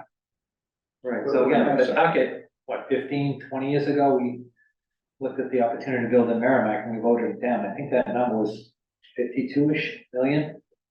When we came back 15, 20 years later, it's been 150 million. Right. It wasn't the right project at the right time, and I fear that Whittier may have to go through that kind of process, and I don't think it pushes them. You're saying there's two plans, new school or renovation, and I'm not sure you have to go down this path. The third option would be to scale it back, and that's the valid point that this letter contains, is your ineligible costs. You might want to look at those and whittling those down some, because those are the costs that kill you, there's no reimbursement for them. Or maybe, and I even hate to make this comment, but when you look through the program they put in there, all the courses they have, then the gentleman, Christopher Link mentioned $70,000-$80,000 a year. I do the math, it's slightly less, but either way, you're looking at $250,000 to educate a student at 4 years with Whittier, once you build this building. And some of those programs could probably be done for a fraction, a literal fraction of the cost in private industry. Beautician, I just, to have that get lumped in, maybe they have to look at taking some of the programs out of there. Yeah, so Chris, the thing about like looking at it as individual communities cost per student, I think is a really sort of it's not the correct way to look at it. We are in a region, it's a regional school. When you have a plumber coming to your house, the chances that they're coming from West Newbury is relatively small. They might be, I mean, there are some plumbers in West Newbury. Same with an electrician, and there are some electricians in West Newbury. But more typically, all of us are going to be banking on the fact that there's a regional workforce, that there's a regional set of tradespeople, and whoever's coming to work on your house is not coming from your town; they're coming from another community. And so when we're educating students at Whittier, we're educating the whole region, and that includes the pool for all of us. But you're responsible to the taxpayers to explain to them what the cost is, because they're footing that bill. And each of the towns has different formulas, like to see the number goes from 135 to 370. Some of these towns are really taking a beating. We're right in the middle. We're fortunate. And I'm just saying, I think everybody ought to understand all the numbers. Personally, I'm gonna vote for it, but I don't know if I can recommend everybody do that themselves. I'd like to see Whittier look at some of the reimbursable costs. Maybe some of the programs come out of their program if there are other more cost-effective ways to educate those students. They're only looking at it if it goes down to feet. They're not looking at it. They could take a time out, modify right now, couldn't they? I mean, I don't have other things, and they do ask it here, are there any other funding options? I think they're pretty well expended that, and they've looked at that, and big sense. Again, you need the school, I get it, it's just a massive number. Massive unanticipated number. Right, like Kevin said, the process they came to was too little, too late. That's what everybody's angry at. And so if the vote passes, then there's no further discussion. It just goes into the building and we'll be notified of what we're obligated to. The things that you guys have been talking about, if it fails, then I think it's entirely appropriate to ask them, just as we would ask our regional high school, to let's have a discussion now, because there are different options. I mean, it's not just to rehab the existing building. You saw that there's this other plan B that had been quantified, and it was to do a rehab of a portion plus a portion of the new building. So there's some stuff that could be pursued, but I really see it as all, people would probably appreciate knowing what your thoughts are about the vote that they're actually facing in January, rather than all the other things they could have done to better prep us for this point in time. I was really intrigued to hear that 2016, we had some sort of, hey, you should set up a stabilization fund. I never heard word one about this project until, what was it, July or August? Well, it was about a year ago that it was first kind of on my radar. Yeah, but you guys all know, you're privy before we are.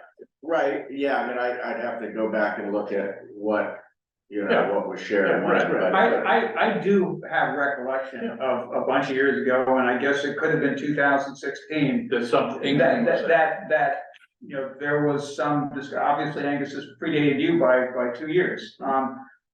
But there was discussion, from Whittier that, hey, so we have a school building project coming up, and we'll get back to you. Yeah, we'll get back to you, and you might want to start thinking about it. And without us giving you any further information. Yeah, so we all moved on and dealt with everything else that happens. So. Right, exactly. They did mention, I remember back in 2016 too, because they filed a few times and it hadn't passed. Yeah. And we, even when going for our Pawtucket money, knew that this project was coming. Yeah. I'm just surprised that we are this far down the road curve at that point. Yeah. Maybe that's on me, maybe it's. Well, no, I mean, I think, you know, it was last November was really the first time that it was what I recall any kind of serious discussion about it. And that was just that was that breakfast meeting Rick and I went to, and, you know, we brought the information back to the board. But it was one of many items on the, you know, as an update, and it wasn't until the last couple of months that we got the number. It was really when you know, the town clerks were brought to a meeting in August. They were talking about the regional election. That was the first we knew about that, because the meeting we had last winter, they had anticipated at that time the town by town vote. And I remember we all said that's not gonna work, but they didn't even, you know, raise the other option. So it wasn't until this summer that we learned about that, and it wasn't until October that we got the estimated financial impact, and that's, you know, so that's why I was kind of curious about that thing, because I know at one point I did send something out from last. My fall. point was, the only reason I raised it is because they were saying there's two alternatives, but there weren't, there are three, that's all. And one was less than the optimum, which is to build new. This was to rehabilitate some and build new some. That's all, because it bugged me that we suddenly were like, what, okay, you like the car, what color do you want, white or black?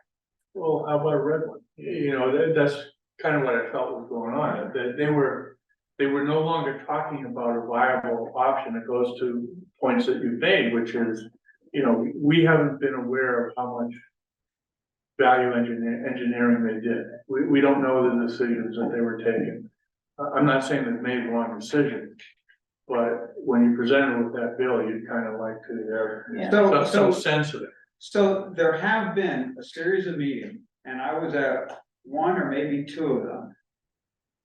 I think it was the two of them at Whittier over the course of the last year and a half. I don't know how far back those meetings went, but they were in an auditorium at Whittier, and they explained where things were in the process. And they showed, you know, sort of conceptual plans. So, you know, I guess I say everybody, you know, Whittier could have reached out more, but there was opportunity, and it was enough that I knew that it was going on. And that wasn't because I was on this board, it was because there was something I read in the daily news or something like that, that told me there was this event and that they were talking about a school. It's like, maybe I ought to go listen and see what they have to say. Well, to Maureen's point, she said she wished she had a committee like we have in Pentucket. I don't believe school districts could take money and send out solicitations, so they're sort of handicapped by that, which is how the We Are Pentucket evolves. So, you know, they really can't go and do that process as much as they would like to. And as she said, by being a multi-faceted community of 11 towns, nobody stepped up to do that. That's handicapped. You went to a meeting, that's great, that's wonderful, that's marvelous. Yeah, I'm just saying that there was opportunity, that was the whole point, so there was opportunity. It's incumbent on them to go out. Yeah. They have to go out. They do. Well, I don't want to comment on this, but I mean, just the fact that it's not in the 5-year capital plan of most of the communities. I mean, there's a process. Yeah. Okay, and that you guys are whipping yourself to like, oh, we should somehow have known about it is ridiculous. All right, we all vaguely knew it was coming, but there's a formal process. All right, and they didn't do any formal process. So that's not really what I was raising my hand for. That's a good point, though. And back to process, back to expectations. In Jim, if you could. Correct me if I'm wrong, but this election is not governed by the typical election laws of Massachusetts. Yes. So people are expecting absentee ballots. Absentee ballots are allowed. Okay, well, you know, if I'm not mistaken, Whittier kind of determines the rules, right? No. The rules are very set. Are they written? Okay, because I know there are some kind of elections that I know happen that are not. The only choice they have is the date.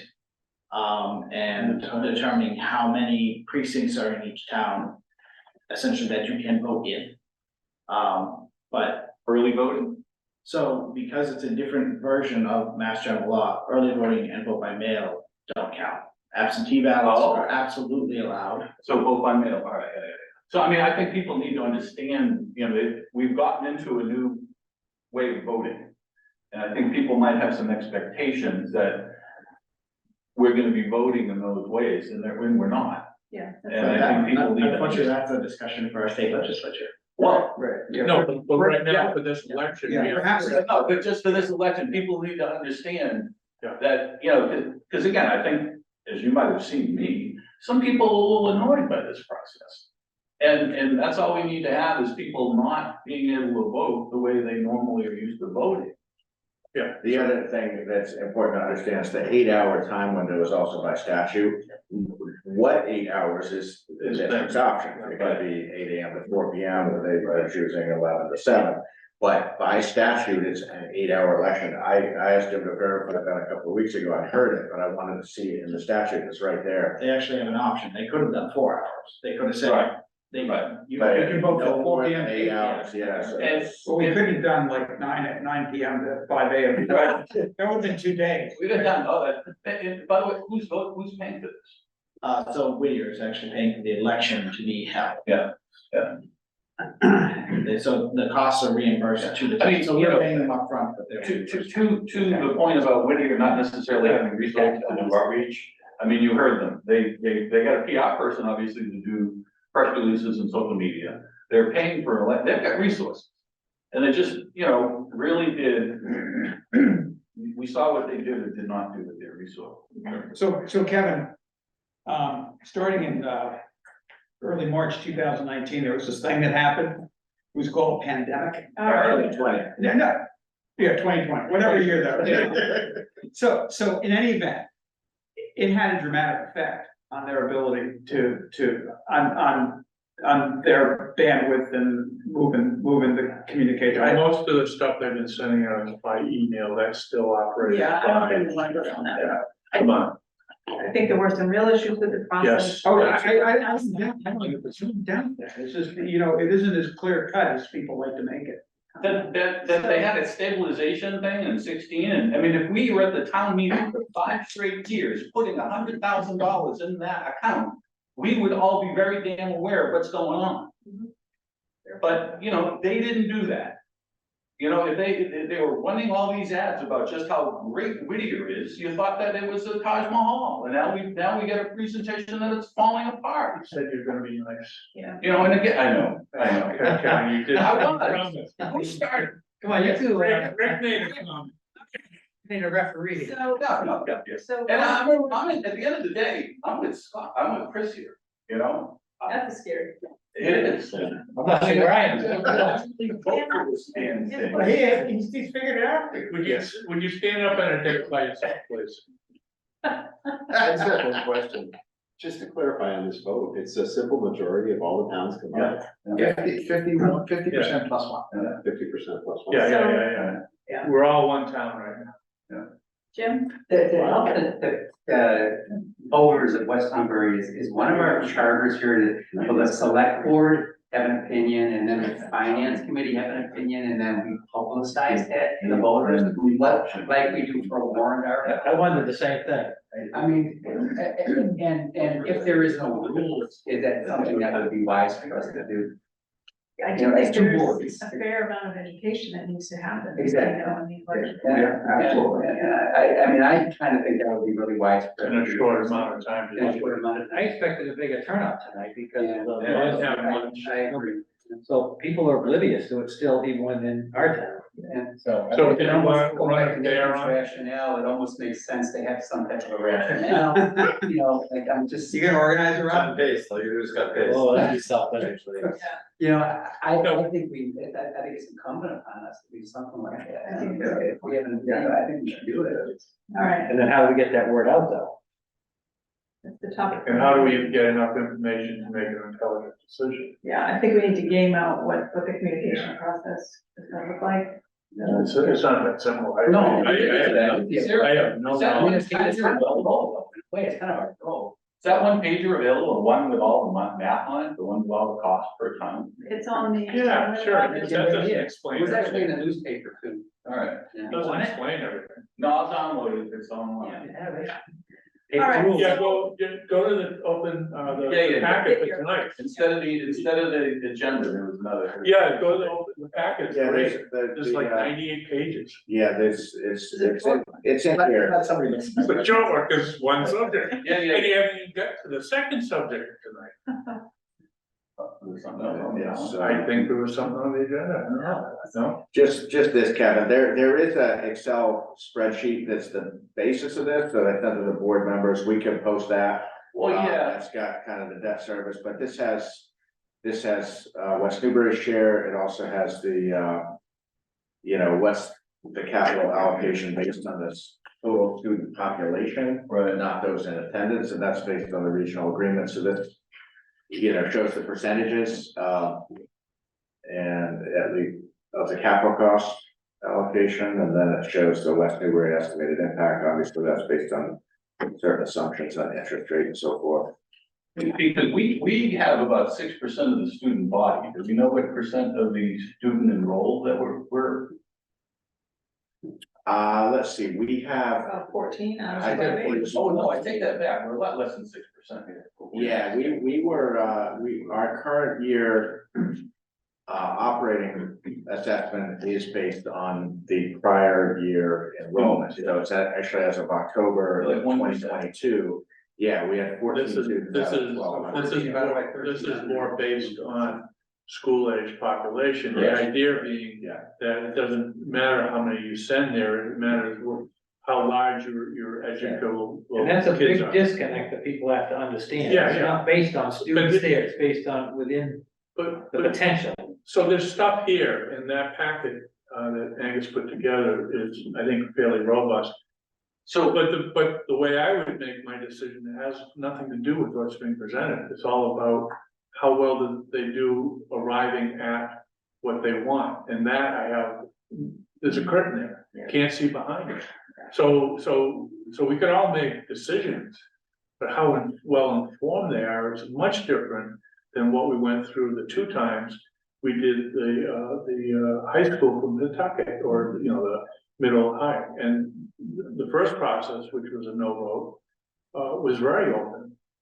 I mean, we had massive amount of meetings, well publicized, well attended, auditoriums full of people hearing. And then the second one was much more successful, I think, also because it was very open. One of the biggest problems, I'm not sure what the biggest, I know there was a couple of problems with the original Pentucket project is it was over-designed. There was a massive field house that they wanted that people would live in about, the swimming pool. Yeah, plus Plan B actually happened to be just renovating. And the elementary school. non-reimbursables were offensive to people too, so that, Whittier's got some of those issues to Exactly. kind of pare down, I suspect. Which makes it hard to know whether they're giving you a good value. But I don't think they have the opportunity to do that before he No, votes. that's not- So what are we gonna do with the letter? So I think for the next meeting, if you could think about what points you want to be in our letter, and then we'll work on drafting one, that sounds like a good approach.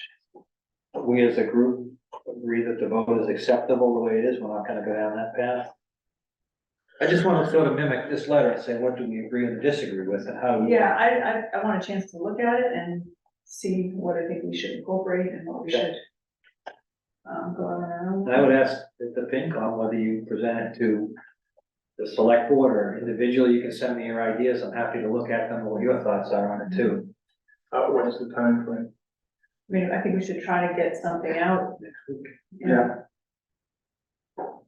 Just your thoughts on what we put together as a letter. So we can do that individually, correct? Yes. As long as it's not sent to each member. Right, exactly. So So- I'll explain the ground rule, Jim will help me explain the ground rule so that we won't violate anything. And then individually we'll get you. You can send your thoughts to each of the 3 of us, we just can't respond back as a group. Yeah, but I'm talking about, I have to communicate to our membership too, so that's what I'm getting at. Jim will help me, he's very helpful. He loves these rules. So- What was the deadline you wanted to answer by? Well, I think it should go out next week. I mean, we have a select board meeting on Monday night. I mean, it's a short week. Yeah, so we need to do something. Or if you wanna post the FinCom and come in Monday and talk to us at the same time, if that helps. Well, I don't know, we haven't even gotten together, I mean, that's hard to say.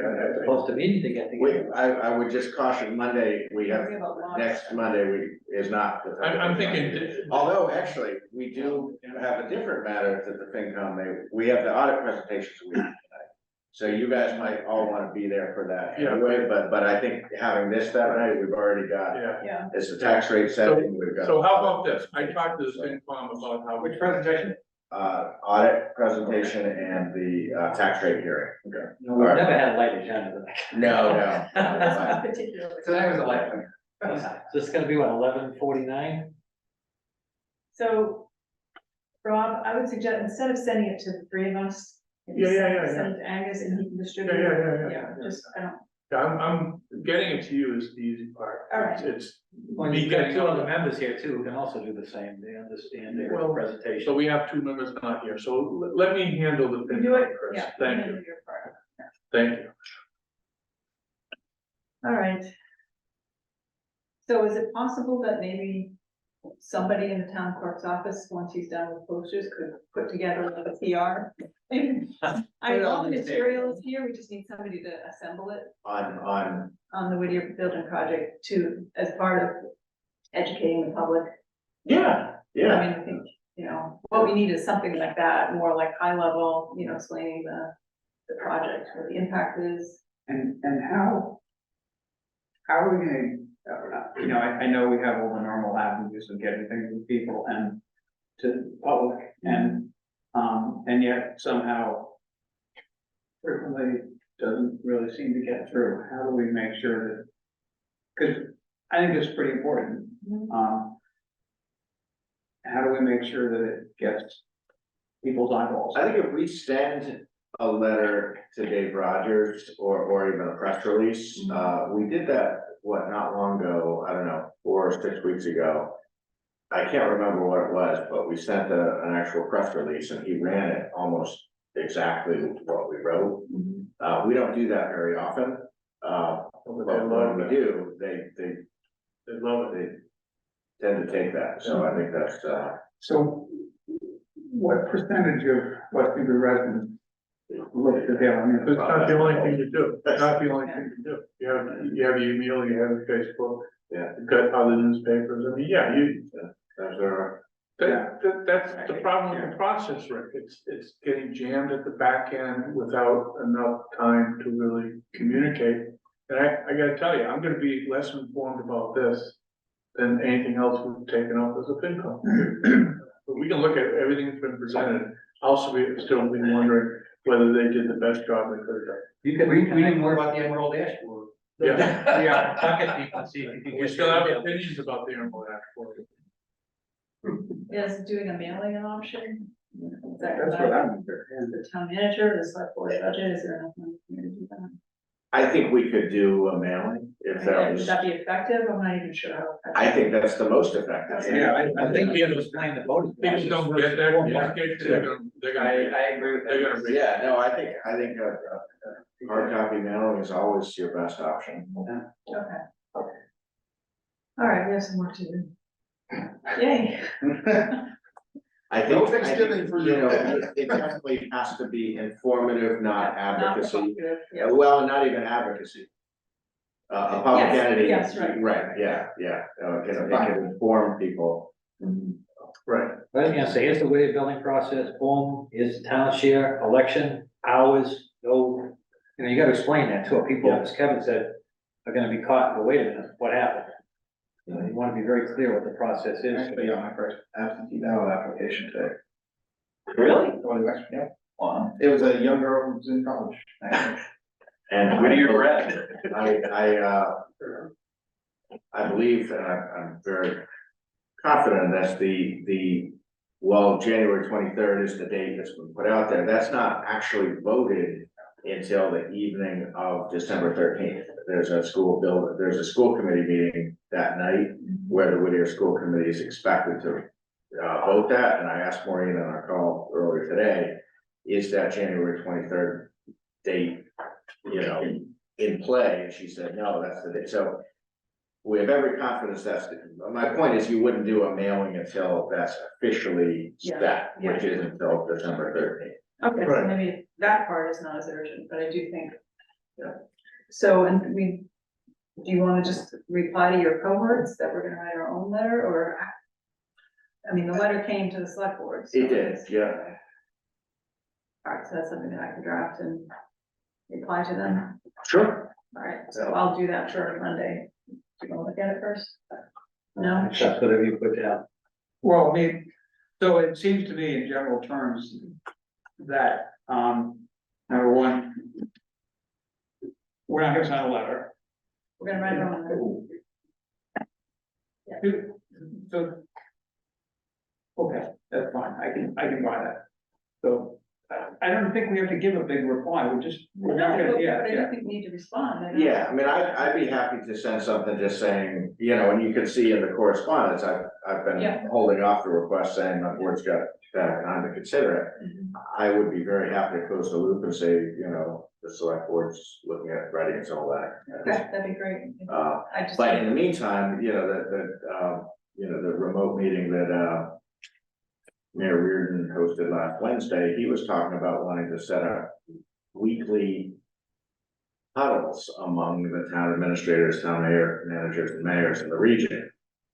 I don't see the Have a lot of time for it's, that. we got a lot we're trying to do, and I also there's, I do have some concern about the value of these side meetings that are explicitly excluding Whittier. Are you just trying to think it? Is that? It's starting to seem that way. And that to me It's also is, excluding Haverhill. yes, it's explicitly including Haverhill. They left off Carol McLeod because she's a member of the school committee. I let Carol know naively. I wasn't trying, but I said, I mentioned it to her and she's like, oh, what meeting? And I sent her the invite, not realizing she had been intentionally left off. So, that's a decision I have to make as to whether I continue to participate. And I didn't really like in the newspaper article that it kind of made it seem like the mayor said, the other 11 all have the same opinion. That's not leadership to me. That's, So when you respond that we're gonna be doing our own letter, will you include Haverhill and Whittier also, that we're not signing on to this? I think it's only appropriate. sure, yeah. No, I think I don't that's. want anybody kept in the dark. Yeah, to me, it's just, it was one thing, the kickoff meeting of just let's huddle. But when there was the second one last week, and these tend to be on short notice, and then last week, and it was an hour, and he's saying, oh, we should do this every week, it's, There's a potential that will preclude us from being in their process, I'm not bothered by that because their objective is just the. And you may find our way forward is actually cleaner by not getting involved. Well, I wanna be clean, I don't want any on the. A whole bunch of side arguments that other people are putting forth. We might be do better, make a more intelligent decision on our own. That's. Jim? I actually think that, I think that a communique that comes from the select board and the finance committee and, at some point about kind of informing the voters also should go into the point of what Chris mentioned about, it's not really how many students we send to Whittier, but it's our student population. That's kind of how that number is generated, because I think that's gonna be the biggest sticking point for most voters. Because we only send a few people there, why are we gonna have to increase our tax rate by $274 per household? I think that's gonna be a very bitter pill for most taxpayers to swallow. So I think it's incumbent upon us to talk about also how that number is generated. I think that's, to me, that's really important. I mean, it strikes me that I agree with that, but it also strikes me that it's important to point out that, even if we don't like the ratio of the number of students we have there, that we are contributing to a regional workforce that we directly benefit. Because whichever ratio you use is still, even if they use the kindest, gentlest ratio, it's still a big nut. So it isn't like things change just because we use this other ratio of students that go in there. It's a big nut either way. More to the point is what you just said, which is This is just like housing. This is an issue that we're grappling with. Again, my concern is only, not that they're looking to build new. I think addition and rehab probably would shortchange them in a lot of different ways. Building new is probably the wisest way. I just would have preferred to being able to see behind the curtain to see how really well they're doing that. And whether that building that they came up with is the one that looks the nicest, not maybe the most cost effective. Nathan, did you want to add anything? Yeah, I guess I have a bunch of things to say now. One, just a reminder, the ratio is based on the people that have the opportunity to go there. The opportunity, whether or not our children choose to take that opportunity is up to them. They have the opportunity. That was the first thing. The second thing I wanted to say, the first thing I wanted to say was, when we talk about doing a mailer, I love that we're gonna do that as a community to just inform our citizens. I think that's a great step. I think it's important to not only say what a yes vote does, but the implications of what a no means. Because while a no will vote down this project as it stands for MSBA, it does have real implications for what Whittier Tech will do. And it's not a bluff, it's not a joke. They are gonna move forward with the other projects that have to occur. You do one of those projects, one of those. You've already triggered. You've hit the 30% and you triggered code upgrades for the next 10 years, and it's having significant impacts on the school and the numbers that 364, it's gonna be higher than that. In my 5 years of finance committee, nothing ever was getting lower. We all know it's gonna be way higher than we think. I mean, look at Car Post as a good example of that. That sank because of it, because of how those numbers got out of control in a very, very short period of time.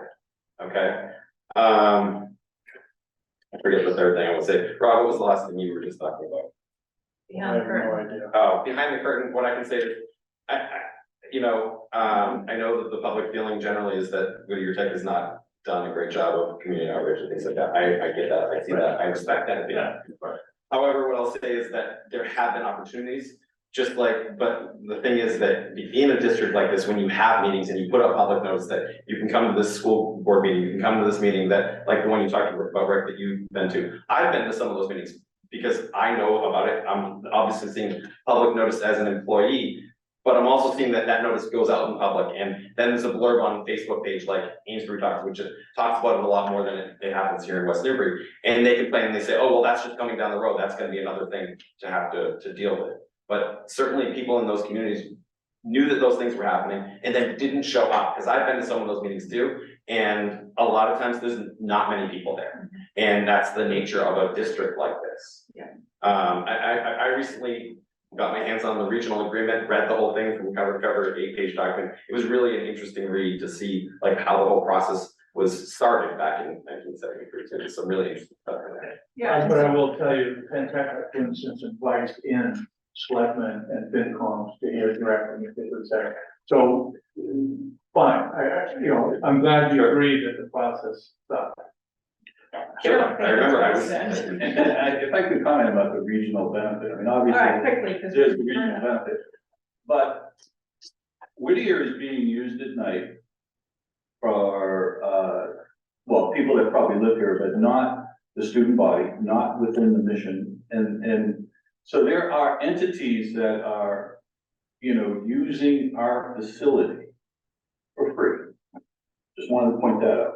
I mean, we are not, this is how we pay for it. But all of the people that get benefit from that building are not contributing to this. It's not completely free. Yeah, I was gonna say, I'm not But sure. the cost is not representative of the facility. I agree with that. I mean, the adult training, the very viable, essential worker retraining, adult retraining that goes on at night, that is funded primarily through state and federal grants. They are doing wear and tear on that school capital facility. But nothing, that's all. I mean, we talk about the regional benefit, and all I'm saying is that all of the people benefiting from that building are not gonna be paying for it, that's all. have you thought about running for the school committee in Whittier? Well, if there's an opening, we I'm get our. curious that the school committee appoints the Whittier school committee. It's very strange. Yeah. For the school committee, what? lots. Yes. Yeah, we also read the regional agreement. And the other interesting thing is that even if a town decided to withdraw, if Oh, it yeah. still goes through, there's Well, still. so I guess that answers the question as to whether I'll ever be on the Whittier School Committee. Yeah. All right, so I guess you're gonna reply to the mayors Yes. and administrators. We're gonna think of points, FinCom's gonna give us input and we'll draft a letter. Yep. next week. Cool, great. Thank you. We're gonna try to get Angus that. To Nathan's thing about the Yeah. rehab of an existing building, it's a foolish waste of money when you have to go down that road. Because nothing is ever what it seems, things cost 2 or 3 times. It's relocation, you gotta move somebody from here to here, and, you know, so rehab It's gonna be a nightmare for 10 is years. a foolish. Yeah. Well, the costs are always. The other thing is gonna throw your costs way on. If you look up why it wasn't a good idea, I'm just reinforcing coming from a construction No, no, background, it's foolish, it's a waste of money. You never know what's really behind that wall. No, you always know it's gonna cost you more than you thought. Exactly, right, yeah. When you open it up, there's always gonna be a mess there that you didn't. Especially complicated. Right. Need a motion to adjourn? Yes. So moved. Right, right on. Yeah.